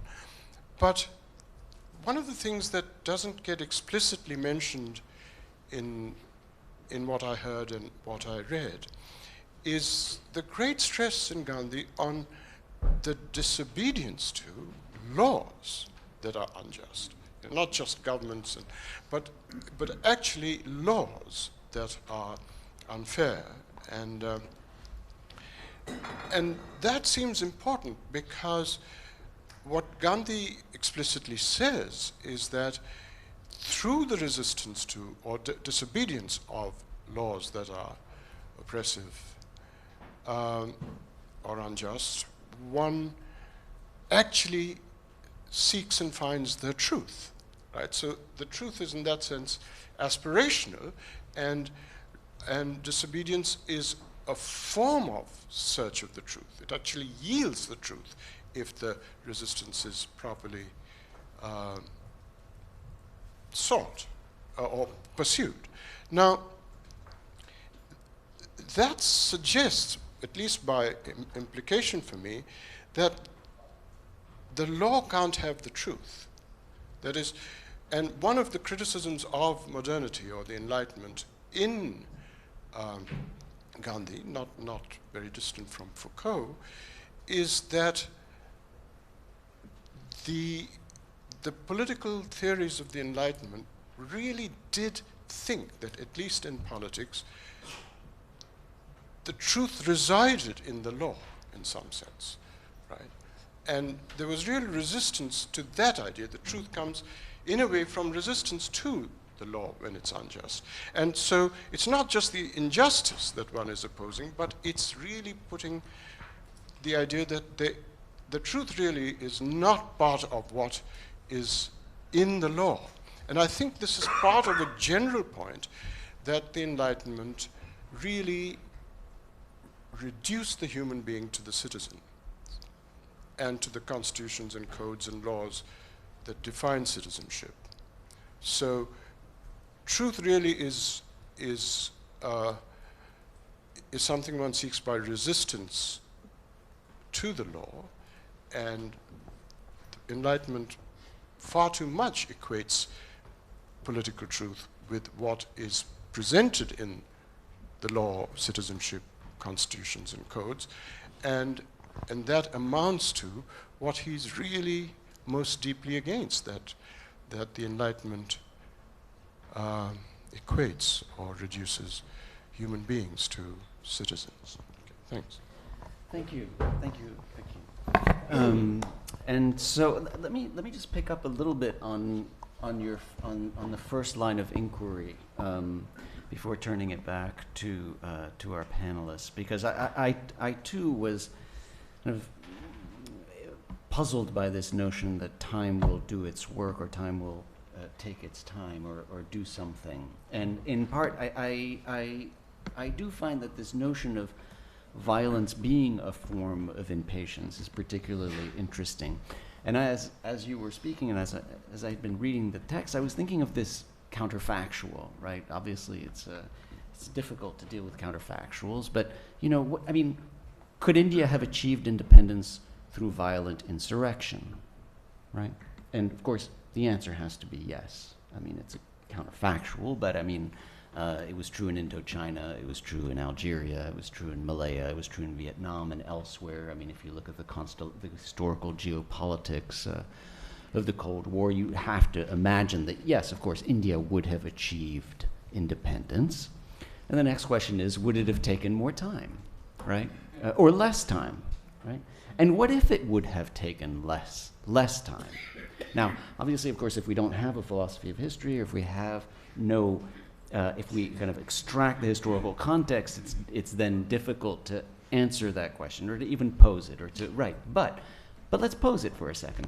Let's assume for a minute that it would have taken less time with a violent insurrection. What would we think of that? How would we think of that? And I suspect that Gandhi, and a big question here, of course, is what are the stakes of trying to actually locate Gandhi? But I think one position could be that actually that shouldn't matter. And it shouldn't matter because the way in which we instantiate our uprising, that there's an immediacy to it, that we're aspiring to something that we want to enact now. And it's not a question of enacting something or engaging in particular practices that will have this effect, that we will then be able to live in this instantiated state, right? It's that we do it now. It has to be done now. And of course, that might lead then to a longer time, something very different. Now, I had said, what's the stakes of pinning down Gandhi here? I think what are the stakes of adjudicating the pragmatic side, or what was the role of the pragmatic versus the transcendental? I mean, to me, of course, the stakes are always very presentist. It's to try and understand today, right? Today, how would we think about it today? And so, just following up on that, then, if one were then to ask these questions in more of a presentist state, I think there would be at least three questions that we'd want to pose, three additional questions that we'd want to pose. The first one is, okay, perhaps you don't need an entire philosophy of history, but surely you need a historical context, I think, to understand these questions and to pose them today. And so the question would be, what are the historical and contextual dimensions within which nonviolence would function today, if we can ask that question, right? And then Karuna had spoken a lot about the way in which contemporary nonviolent movements have watered down, in some sense, the theoretical trappings and downplay issues of suffering and self-mastery. But the second question is, do those dimensions of suffering need to be at the heart of a theory of nonviolence in a different historical context, maybe today? Does it have to be the case that the nonviolent movement takes on all of the suffering of injustice or not? And is there anything left of Satyagraha if you don't? And the third question would be then, what would these practices look like if we could possibly, which are precisely the kind of questions that Banu, Bargu are raising for us here. So why don't we have punctual, quick round of responses to obviously huge questions, but from the panelists, before then opening it up to say five other questions. Is there a way to do that? Okay. I'll try to be, there isn't, but I'll be very quick. I mean, just to respond to Akeel's question, yes, I mean, I think it is important. I emphasize disruption, but of course, I think in Gandhi's, what I think is very interesting in Gandhi, you know, the armory or the branches of the tree of Satyagraha have these different forms: non-cooperation, civil disobedience, and constructive Satyagraha, which is probably the largest domain and isn't exactly formulated by questions of disruption. But I also think in the rules and distinctions that Gandhi made, one of the early was this distinction between defensive civil disobedience and aggressive civil disobedience, and especially given his experience in South Africa and the Rowlatt Satyagraha, both of those he thought of as laws that deform the moral integrity of the person. So they were, you know, so one had to, so he would say the reaction to it should be defensive, as in self-defense, that you have no choice. These are, so I think there is a kind of sense that there are laws that deform moral integrity, and I take that to be a link to, I think, that romantic sense of integrity, of conscience, and out of that tradition of Emerson, Thoreau, and Tolstoy, who clearly Gandhi was deeply influenced by. So I think this was a primary mode. I'll have to think more. I mean, I think he does think that any law in which the majority of the population feels this moral, you know, this breaking of moral conscience has to be wrong. And I think I'll have to think of it, not just unjust, as you say, but this other level. So I do think he thinks there are certain kinds of laws that are wrong because they undermine moral, political integrity. And the Rowlatt draconian prescriptions around peace and assembly are those kinds of laws. But he does have another category of aggressive mass disobedience, and I think that is in line with this disruption, or the theory of non-cooperation, where you're not contesting the law, but you're contesting a regime. And the only thing I would say in connection to contemporary, I think in some ways, I think there are, I'll just say it and then it'll be a discussion. I think there are elements and important reasons why the disciplinary aspects, I think, can and should be recovered. And part of it is, I think, what King recognizes. Most of what we hear in terms of the success of collective power nonviolence is anti-authoritarian. The question of how nonviolence works within the context of democratic societies in which your enemy is also your fellow citizen, in which you live with, and you're not just, and that's a question that King thought about deeply, and actually I think became more convinced that nonviolence and the disciplinary character and this problem of trying not to convert your opponent into an enemy is even more profound and more difficult, but more necessary in democracy. So I think that element is something to come back to. I think that would be one of the reasons to think again. And I think it's the case that we've seen that it can be very successful at disruption, but it's unclear if nonviolent movements without self-mastery are good at construction or reconciliation of some kind. And I think those are both central elements that Gandhi was thinking through in this theory. So. Uday, do you want to say something quickly, or You can't say something quick on patience. I'm just on the hypothetical that you pose, or the counterfactual that you pose. At least I think Gandhi would have had no hesitation in saying, if the only way we can get independence is through violent means, it should be postponed. But he would also say, look at the outcome. Look at the regimes that did the violent means, and the ones that didn't. Yeah, he would have. But I think, I mean, regarding Akeel's point, I mean, Gandhi does say time will do the rest. Okay. That's his phrase? Huh? That's a translation of something he said, or something he actually said? He actually says. In his translation of Hind Swaraj. So he actually says this. But I don't think he means that time has agency. Okay? Yeah. I don't think he means that. I think what that means is we have an attitude towards the future, which is a kind of optimistic attitude, in which we believe that these acts, these proper acts in the present, will somehow be redeemed in the future. So it's a kind of, call it a kind of temporal confidence. It's not saying time has agency. The only reason I'm surprised by that phrase is because it seems to go against his conviction that there is got to be an accumulation of perseverance over time. That's part of the notion of discipline.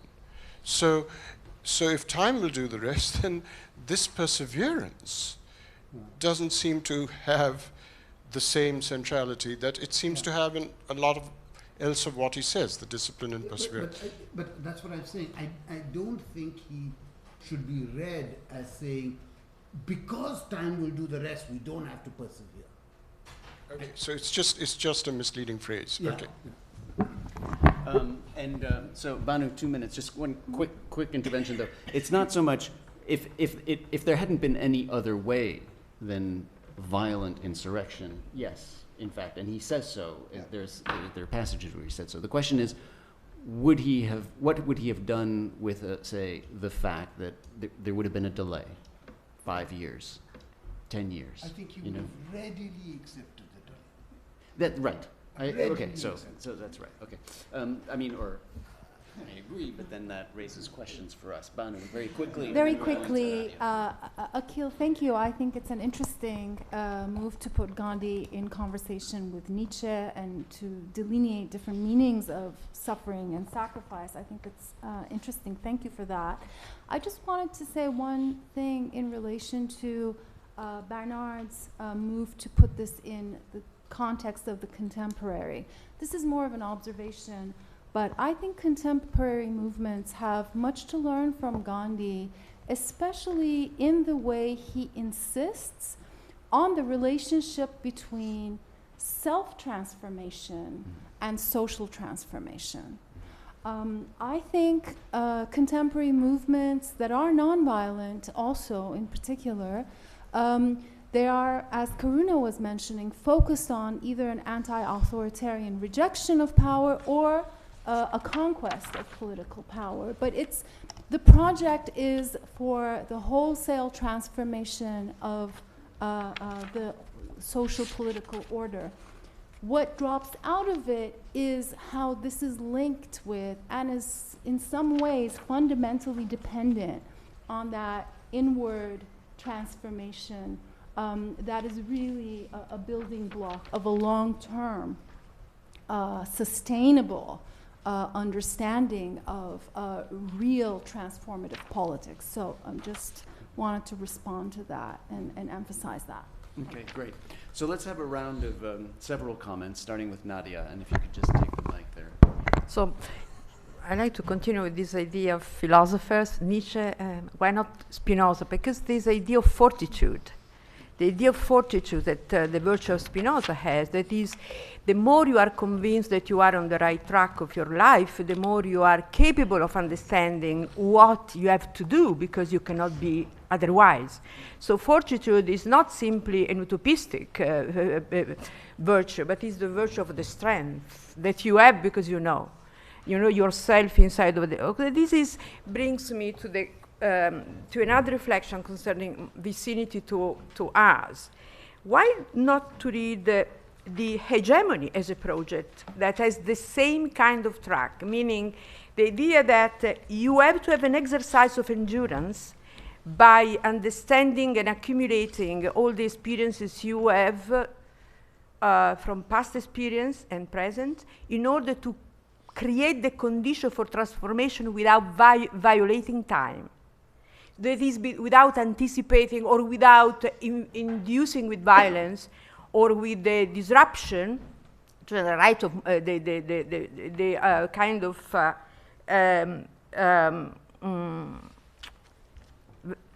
Jacobin solution, but instead of preparing for it through your experience and the change of yourself and the people around you, of course, through yourself, in order to have the transformation coming through time by itself somehow. It's like a delivery through through itself. Don't you think that there is dissimilarity? In this case, the connections is truly with the Spinoza, or this pantheistic or not personalistic divinity, because it is in the things itself, and thus there is no externality in relation to us, but it's the construction of understanding of what we do where we live. So I think this is extremely revolutionary, paradoxically, because it's much more demanding, of course, but also with the engagement on truly understanding where you can be and where you can aim at, so that you don't ask anything that is superfluous, and you don't ask a sacrifice that can destroy people. So this is. Thank you, Nadia. Jesus, let's continue the conversation. Yes, I would like to come back a little bit to the question of the theory of history, because it is something that interests me a lot. So I certainly think that there is here a critique of the driving fictions of current theories of history, but it is difficult for me to understand whether there is a lack, or that is a lack of theory of history. I wonder what is Gandhi's theory of history, rather, because what I'm seeing here is also the deployment of political theologies that are engaged in that kind of in a certain theory of history that involves the language of conversion, which involves, it all immediately understands certain kind of outcomes, certain kind of results, a certain goal, a certain teleology, even if it is social, political, etc. I see a language of redemption.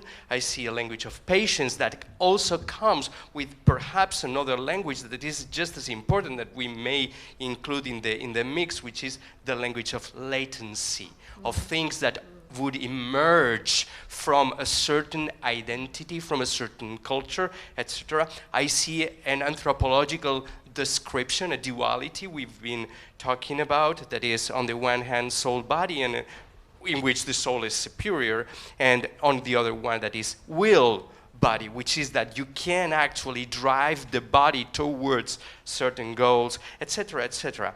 And moreover, it is important, I think, and that please correct me because I may be completely wrong about this, but if we talk about this, if we talk about this theory of history of Gandhi that is clearly linked to certain political theologies, and then we also understand where do these, or we ask where do these political theologies come from, and they come from the change of calendar that we see, for instance, in Bhagavad Gita, or that we see in Mahabharata.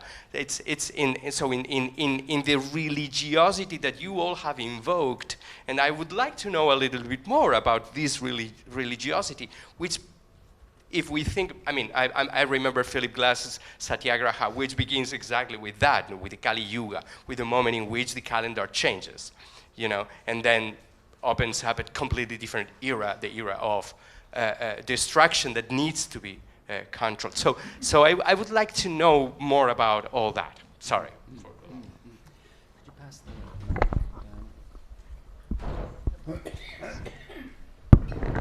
Thank you.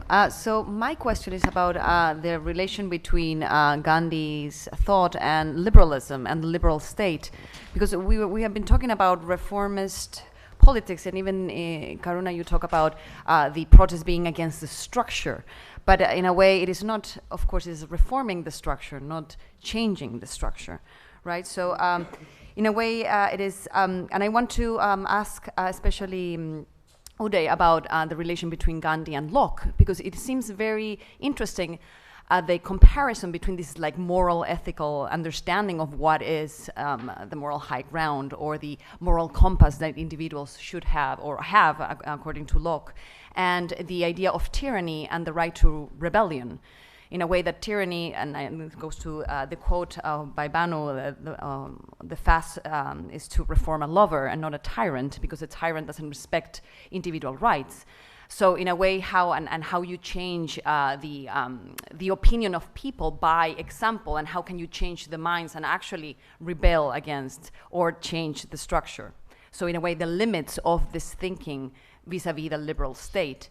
And lastly, about the teleology, maybe it's because the lack of teleology is because we already are in a liberal state. He doesn't want to change the liberal state. He wants to reform it.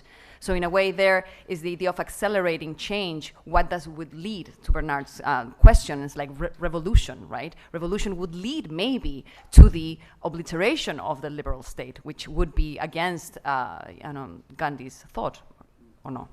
That's the question. Okay, thank you. Shai. Yeah,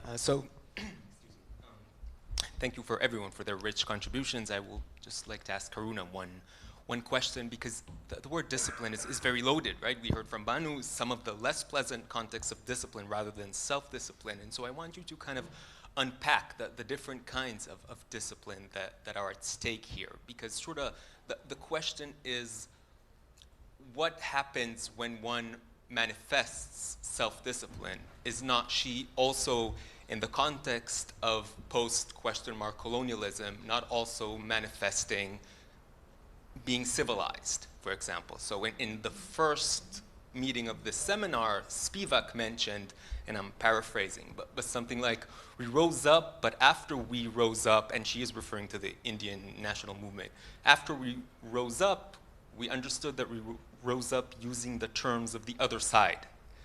And so you mentioned in your blog Arendt's differentiation between violence and power, and sort of what that gets us to is that sometimes when violent relations of colonization end, or better yet, change, metamorphosize into something else, power relations, sometimes referenced as imperialism, might still remain, albeit in different form. And so with the question of discipline, this comes to the fore, because when one is self-disciplining, one is also possibly, and that is the question, manifesting that other side. And so you do say that you choose the word self-discipline because it comes from a word in Sanskrit that Gandhi uses, tapas or tapasya.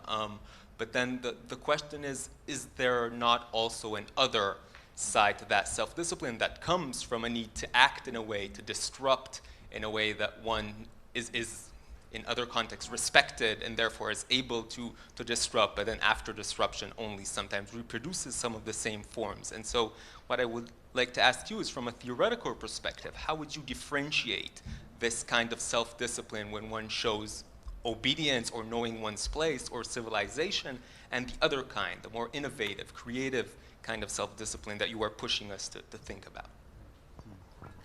Why don't we take just a few moments to at least address some of these, and then I'll take another, and then we'll have another round. Okay. Should I start, or do you want to? Start? Yeah. I'll just address a couple of them, and I wanted to say something maybe about the philosophy of history question, sort of going back to Jesus's question about, I think, what the ontology is in the background. And I think of Gandhi's vision, and here so my emphasis would be, in some ways, I completely agree with Uday that Gandhi rejects a philosophy of history and the teleology that's understood in terms of societies having a developmental logic. But I see it manifested in some ways as also in a philosophy, or I would say a theory of action that accepts unmasterability. So I think the idea that time will do the rest is actually not an account that we leave it up to time. It's precisely because it's a karmic sense that the universe is unknowable, the ethical causation is unknowable and unmasterable, yeah. And so that demands perseverance or continuous repetitive attention to the means of our action, which is all to control all the outward effects that we can control and to limit their more dangerous as far as possible. And that, I think, is that sense that says we leave it to the rest is actually it's actually a demand to insistent vigilance and actual constant work. Epistemic humility. Yeah, and an epistemic humility. And I would just say, though, that I think that karmic idea is not, I think it's comparable to Weber's and Weber gets it from the Gita, so it's not surprising that he has a very similar account of unmasterability and the absolute disjuncture of a theological redemptive relationship between the meaning of action and our ends. And I think Arendt as well, and Camus, and I think what then I think makes them interesting to connect that view is I think in some ways it may be that they also have to reject a philosophy of history if you accept that much unmasterability, but it also means that you are, I think there's a similar sense that you are, with Gandhi, you are, the interesting question is then, why do we have a continuous appeal to mastery? And their anxiety is precisely this modernist certain enlightenment view that you can, about what you can control and the mechanisms through which you can control politics. And they have a skepticism about that, but it's one, I think, at least in Gandhi, that requires one not to withdraw from action, but to re-engage the terms of action. So I would, at least for my mind, I don't think one can, to understand Gandhi, have a deep Indic account, but I don't think one needs to assume that these are culturalist understandings of political, and partially the fact that Satyagraha has traveled, and interestingly amongst theological thinkers and actors. So there is some question of religion, I think, that is still central to understand why Christian thinkers, African American theologians, these were the first to both, and the origins of Satyagraha amongst these radical Christians says something about what the place of religion is in it, but I don't think it's culturalist in that way. And the second point, there are two very big questions, so I think we'll talk later. I mean, I think Gandhi is an anti-institutionalist in a deep sense, and he also means the skepticism about the ability of, in the way that liberals believe that institutions can control and mold and maybe force our passions to self-correct each other. And I think Gandhi's very skeptical of institutions that they can do that, and that if they can do that without deforming our autonomy and integrity. So that's what I think makes him not a liberal, but can engage in liberal politics from this perspective. And Shai's question, I think, all I can say is I think the distinction for Gandhi, and I think there is a distinction, I think he thinks these practices of discipline are creative and they are voluntary, and they are the kinds that make you more aware of, bring you back to yourself and make you truly autonomous. So I think we'd have to talk more about what they look like in practice, and when during the movement, there are certainly, I think, many people criticize him for being an authoritarian disciplinarian on insisting on these rules of action, but his answer would always be, but I'm asking you to join a voluntary movement. If you don't want to follow the authority and follow my rules, you don't have to you can do your own spontaneous action. But if you want to follow, if you want to do what I'm saying, Satyagraha and this campaign, then you follow the rules. And you don't have to believe in nonviolence, but you have to follow the rules of action.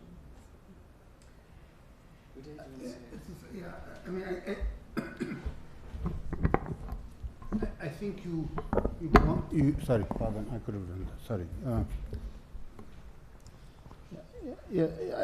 I see your point that there could be this other philosophy of history, this kind of theological philosophy of history.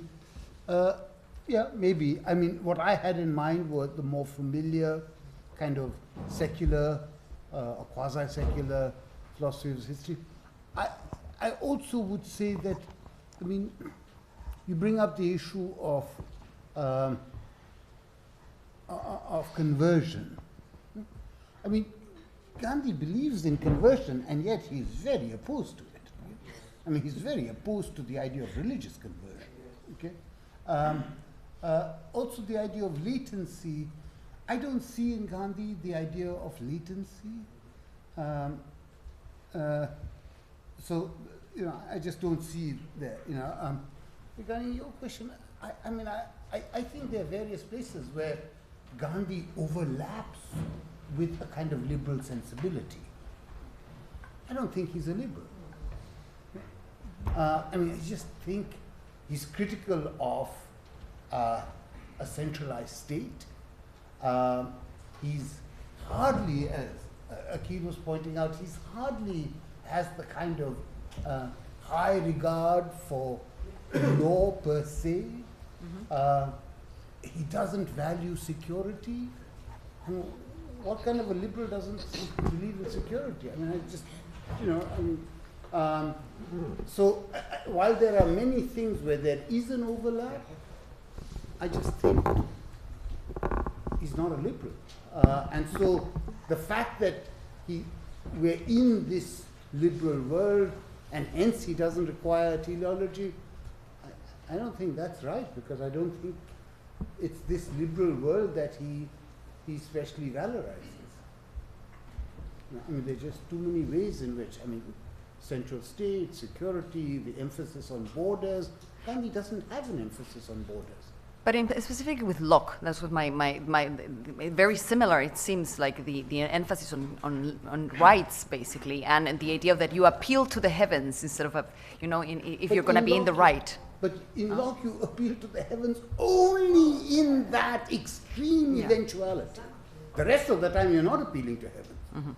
Okay, I mean, barring that one chapter where there's appeal to heaven, the rest of the time it's talk about executive and institutions and how much the executive should, the relationship between the executive and the legislature.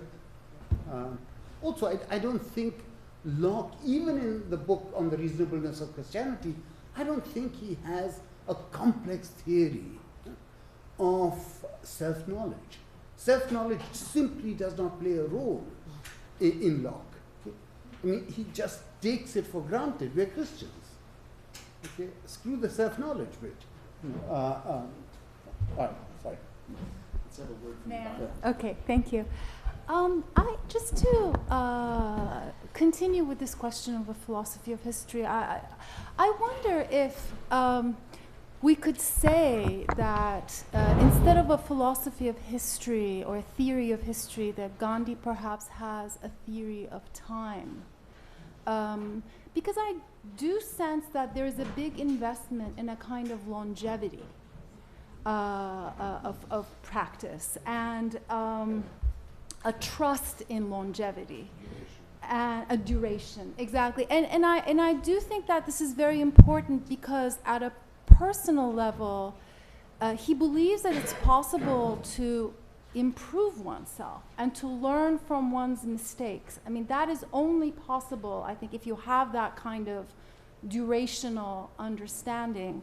And I just wanted to pick up on something that Karuna said, and I was curious if I misunderstood, or when you say that for Gandhi, ethical causation is unknowable, I mean, to me, it's kind of the opposite, that eventually, if you act a certain way, if you are sure to act morally and non-violently, isn't there a belief that it is knowable? Maybe not the precise ways in which it happens or when it happens, but that it will happen a certain way. Because if you don't do it that way, you're definitely going to get results that deny your intention. So I wonder if it's all that unknowable, that causation that you refer to, but just a question. So before you answer, why don't we get a few folks, Partha Chatterjee, go first. I just have a couple of observations. First, I completely agree with Uday that Gandhi, in fact, did not have a philosophy of history, that he did not have a theory of social transformation, and in fact that he connected the political with the transcendental. I think the important question is whether or not the enormous political effects he had on real history, right? Whether those effects were possible because of his particular philosophical construction of political action or irrespective of it. Because you see, the interesting problem here is that those political effects were made possible. First of all, there is enormous historical evidence now that most of these thousands and thousands of people who thought themselves as Gandhi's followers did not, in fact, subscribe to those kinds of principles, perhaps didn't even have any idea of what those were. And more importantly, there were among his followers important people who did have a philosophy of history, who did have a theory of transformation, and who didn't necessarily connect the political with the transcendental. So I think that becomes a very important question when one discusses Gandhi, because if those other effects had not been there, it's very doubtful if we would have been sitting here today talking about Gandhi, right? He wasn't a Nietzsche in that sense. So that's the first question. So in fact, I would say that I would push Karuna to ask this question, whether in fact Satyagraha is interesting today because in fact it became a political technology, right? Which may work in all kinds of other contexts outside India, irrespective of what the overall sort of philosophical background of whoever is putting it into action may be, which is why, for instance, as Bhanu pointed out, even Marxists, even in India today, I mean, communists resort to hunger strikes or to, civil disobedience and so on and so forth. So, so that's the first question. The second is, I think there's an interesting connection between, and Gandhi made it clear in several places.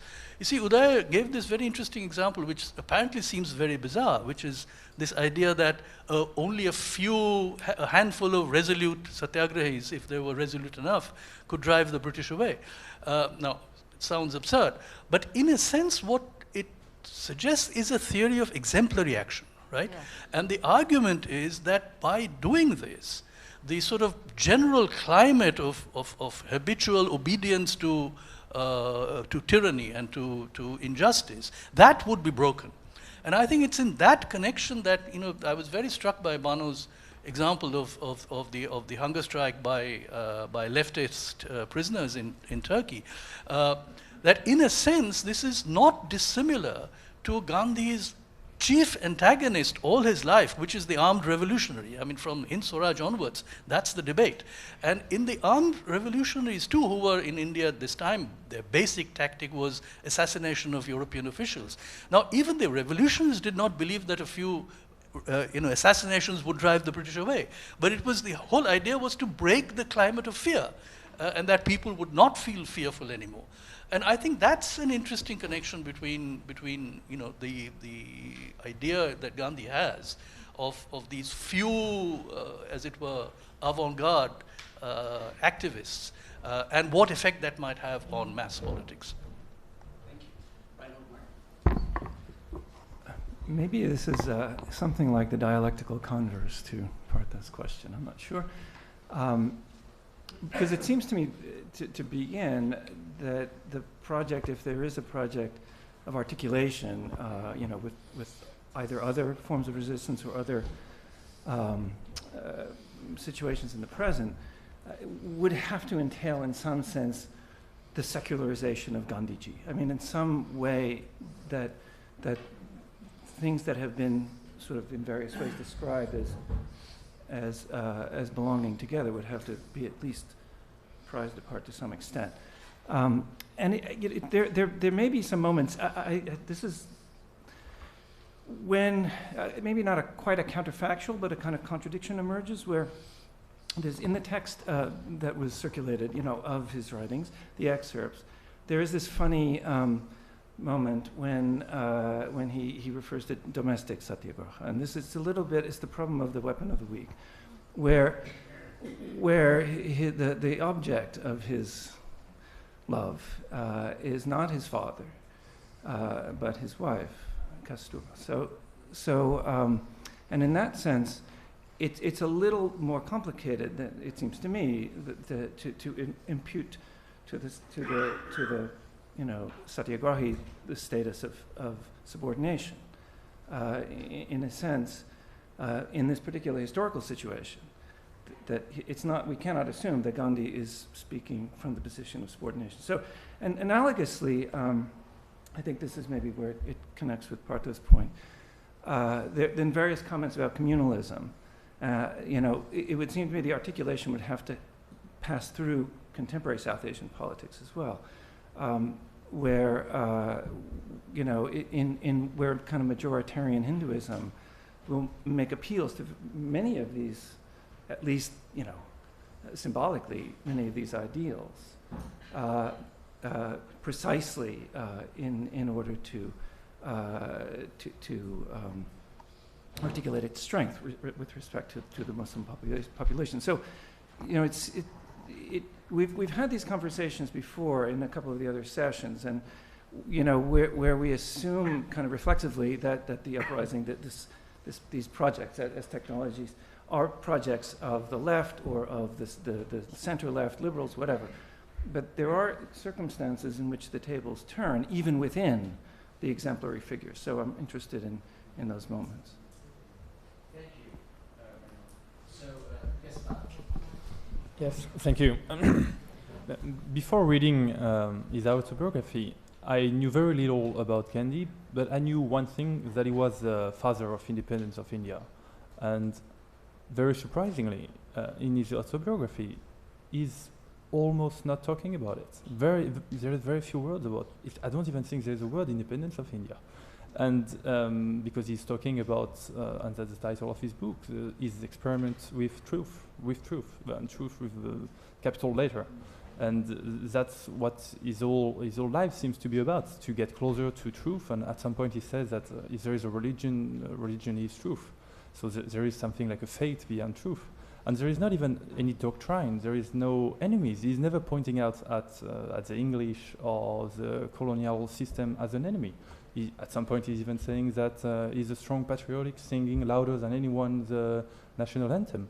I just feel like by getting close to the truth, by all these experiments, education, alimentation, everything, behaving with his wife, everything, at some point he's in service, he must help people. And when he must help people, those people are struggling, and they're struggling against the system. So that's why he's going, because he wants to get closer to the truth, he's going to overthrow the system and to make something better for them with less discrimination, less inequality, with more freedom, because that's what his conception of truth is. And to me, that's why I don't understand the idea of tactics or something like that. It's just trying in his spiritual struggle, going closer and closer to, as you said, facing God, to what God is, which is truth, and which is, I think, is very different from kind of any other religions that we have, because he's saying at some point Christianity, I'm not very appealed to it, Hinduism, very interesting stuff in it, but it doesn't seem to be 100% Hinduism either. So my question is, do you think truth is the main part of his life, and do you think in his mind, and I have absolutely no idea about that, is there a truth for everyone, or are we all sharing the same truth? That's something it's hard to understand, because, for example, when he talks about meat, he's really defending the fact that no one should eat meat, but if you do, it's fine. As you said, there is authority, but you have to agree to it. What about truth? Is there one truth or multiple ones? All right, let's try and get two more quick comments. Jim? Yeah, thank you. You know, when you look at all the various seminars, the last two obviously were influenced by Gandhi, the Black Lives Matter movement and the Arab Spring. But the first two, 1848, revolution, counter-revolution, coup d'etat, and then Mao, you know, you do have a question of the confrontation with an enemy who will use annihilative means to destroy you. And certainly Mao, in his experiences fighting the Kuomintang and the Japanese, experienced that. Now, the question I always had with Gandhi is the Third Reich and the Nazis and his comments about Hitler.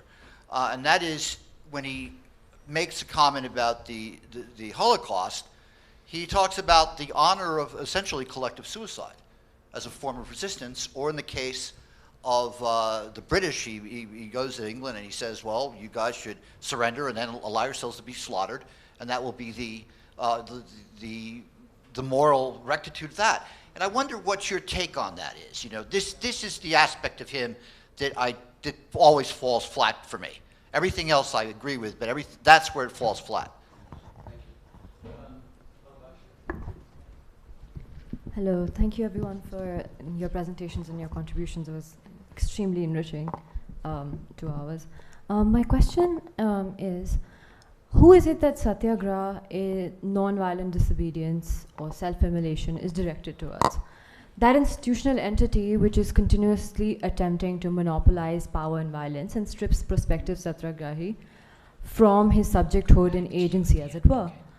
When the Satyagrahi or death faster asserts himself, the Satyagrahi emerges into the political space where agency or pockets of agency can be accessed, as it were. In a moment of defying their vulnerability, which is disruptive, confrontational, and violent. What is the relationship then between a motivated non-violent mechanisms of the Satyagrahi and the almost invariably confrontational and violent emergence of the political subject? Because it seems that it is not that the Satyagrahis practicing non-violence, but that they are practicing a violence that is directed at a part of their own selves, the part that has been stripped bare of agency and is vulnerable and has been conquered by the state or the institutional monopoly. And it seems then that what has been termed non-violence in its essence is a reappropriation of violence, only that this self-discipline or non-violence, as it has been termed, is directed at violence towards the self. Of course, as a side, to this one notes that this self-abdication can either be self-directed as a death faster, or it can be other-directed as a suicide bombers. The difference probably is, as Professor Mehta puts, the patience component of the Satyagrahi's tripartite or triadic sort of criterion. Coming back to self-directed violence, though, how would you engage with the inherently violent and confrontational nature of what has been termed non-violence? And then a second leg of this maybe is by attaching a strong moral character, transcendence as it were, to the Satyagrahi's aims and aspirations. Are we denying the inherent violence of the political subject-object that is seeking to assert itself, his moral or political himself and his moral and political belief in a space that is de facto political in nature? Or unless, of course, we're saying that transcendence or the aspiration to transcendence is itself otherizing and violent because of its otherizing nature. Thank you so much. So we're going to now have the final response thoughts from our speakers. We're going to start with Banu and we'll work back to... Thank you. These were really excellent contributions. How many seconds do I have? Yeah, unfortunately we're down to seconds, but we're going to try and end at 8:45. So just a few minutes. Okay. I mean, okay. I'll just then pick one. There are many things, many ideas that are sort of percolating, but the question of what Partha said about the theory of exemplary action, I think, is really interesting. And I was wondering, perhaps it would be helpful to make a distinction between a vanguardist politics, where, the conception of the masses are to be led, but the assumption is not that they're completely inactive, versus a more avant-gardist conception, where the idea is to awake them and politicize them in the first place. And I think Gandhi, especially in the early moments, might have had that avant-gardist quality more than the vanguardist version. And I certainly do think that contemporary movements, insofar as they are not embedded within already long-standing ethnic conflicts, especially if they're revolutionary organizations, leftist or Islamist, that are more or less disconnected from large-scale movements, I think they certainly have that kind of avant-gardist orientation and theorize that in their discourses. So I just want to throw that distinction out there. I kind of a light bulb sort of went in my head listening to Partha's comments. Uday? So yes, Partha, I think there is a kind of complicated question of whether anything of Gandhi's philosophy was linked to his effectiveness. I think that's a very challenging question. I have no idea what made him effective. He obviously had some hold on mass psychology, or understood people pretty well, but whether that had anything to do with his his kind of convictions about nonviolence. I don't know. Regarding the comments Gandhi makes about the Jews in Germany, first of all, I mean, he makes these comments before the Holocaust. Okay? He makes them in 1936. He writes 4 articles on called The Jews of Germany. And the point he's making there, he's basically making 2 points. He's saying, look, the Nazis in all likelihood will kill you guys. Okay? But you can still redeem your dignity. You may not be able to salvage your lives, but you can redeem your dignity. So he's not calling, and the way you redeem your dignity is by just refusing to abide by these noxious laws.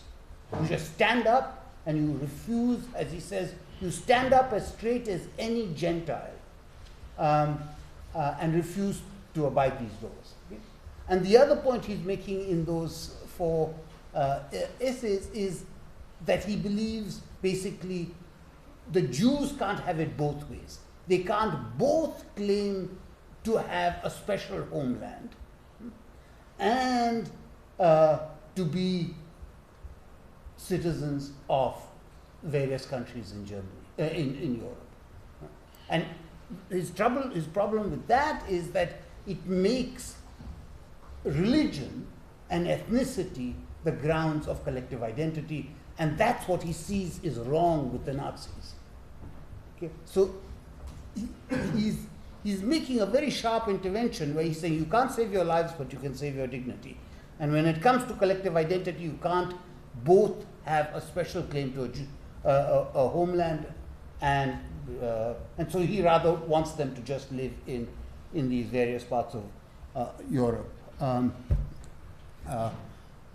mean, regarding your point, yeah, not only is it the case that Gandhi doesn't talk much about independence, even though, of course, the autobiography is written before independence, it's striking, to me at least, it's striking how seldom he talks about imperialism.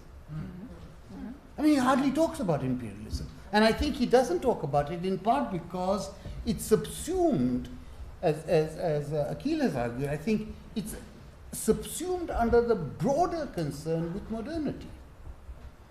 I mean, the challenge of imperialism in some sense for Gandhi is, it's just a subset of the problem he associates with a particular form of modernity. I'm going to be super quick. So I think just a biographical point on that, you know, the experiments in truth, when, you know, he says it in the preface too. He's just written Satyagraha in South Africa as an account of his political life.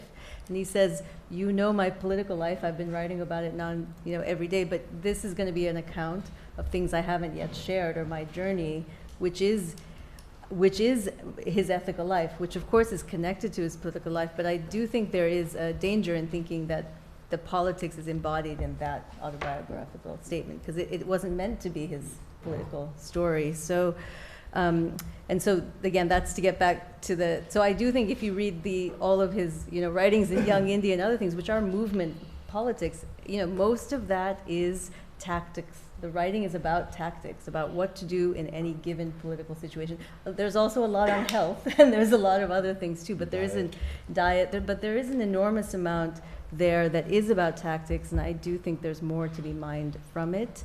And I think the only, yeah, so I leave it. I think Partho's question, I think it, in some sense, about whether nonviolence has become a political technique, in some sense is right. I think in Gandhian politics, you had a theory of non-cooperation, and that could be interpreted and practiced as disruptive collective power, and that model has become the dominant model.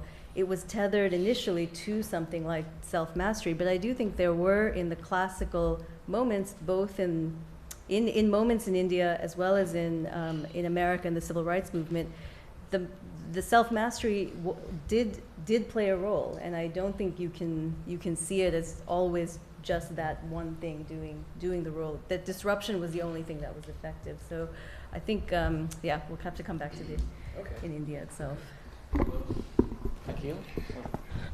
Okay, just a couple of things. I don't think it does interpretative favors to Gandhi to have too clean a distinction between the philosophical Gandhi or the ethical Gandhi and the practical realist, the Gandhi who's presenting a technology of, because these things are not contingently or miscellaneously related for him. There's an integrity between them. And so I don't really like Partha's way of posing that challenge. And part of it wasn't between the philosophical Gandhi and the political Gandhi. It was the philosophical Gandhi and the political effects that were produced. Yeah, but I'm saying that for Gandhi, the effects were, the right way to think about how the effects were produced is to see the philosophical. So, for instance, the technology that you described is actually inseparable from the technology for him. But I'm saying its effectiveness is inseparable from the fact that it's integrally linked to the technologies of the self, the practices of the self that are technologies. Those are technologies which allow him to give a critique of the West, which allow him to give a critique of the form of politics that seeks transformation, that comes from not stressing these things. I mean, if you think, for instance, of the technology of the charkha, it is absolutely essential that its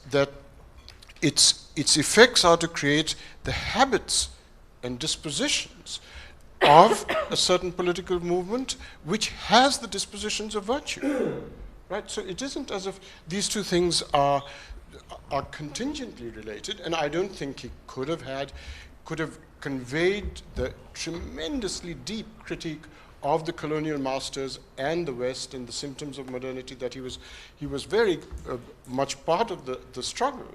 If you just say, well, there was all that, but there was also this contingently related practical effects and so on. So I mean, for instance, if you take the fact that if you just stress, well, the effects of fasting were that it was a non-rational, well, the effects of fasting wasn't non-rational. It was only non-rational if you think all rationality comes from reasoning.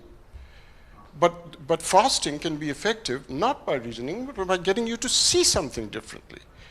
And that's not reasoning, but it was highly effective to get you, it's a kind of converting you by getting you to see the world differently. That was highly effective, and it was not non-rational, as somebody, I think in one of the blogs said. And so all these things are integrated, and the effectiveness depends on it, I think. All right. Well, so clearly we need to have another.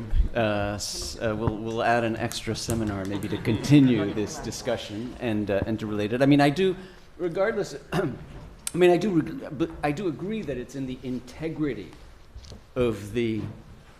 It's at the integrity that you get the moral force of Satyagraha. I mean, the integrity of these elements, and that when it's stripped of the.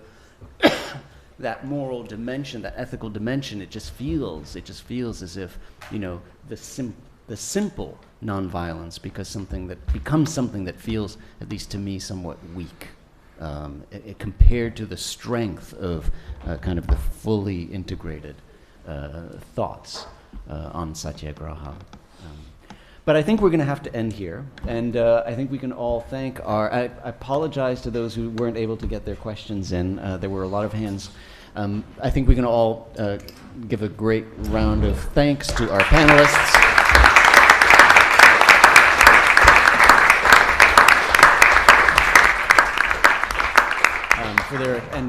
For their extraordinary posts, and of course the posts are still open. So thank you.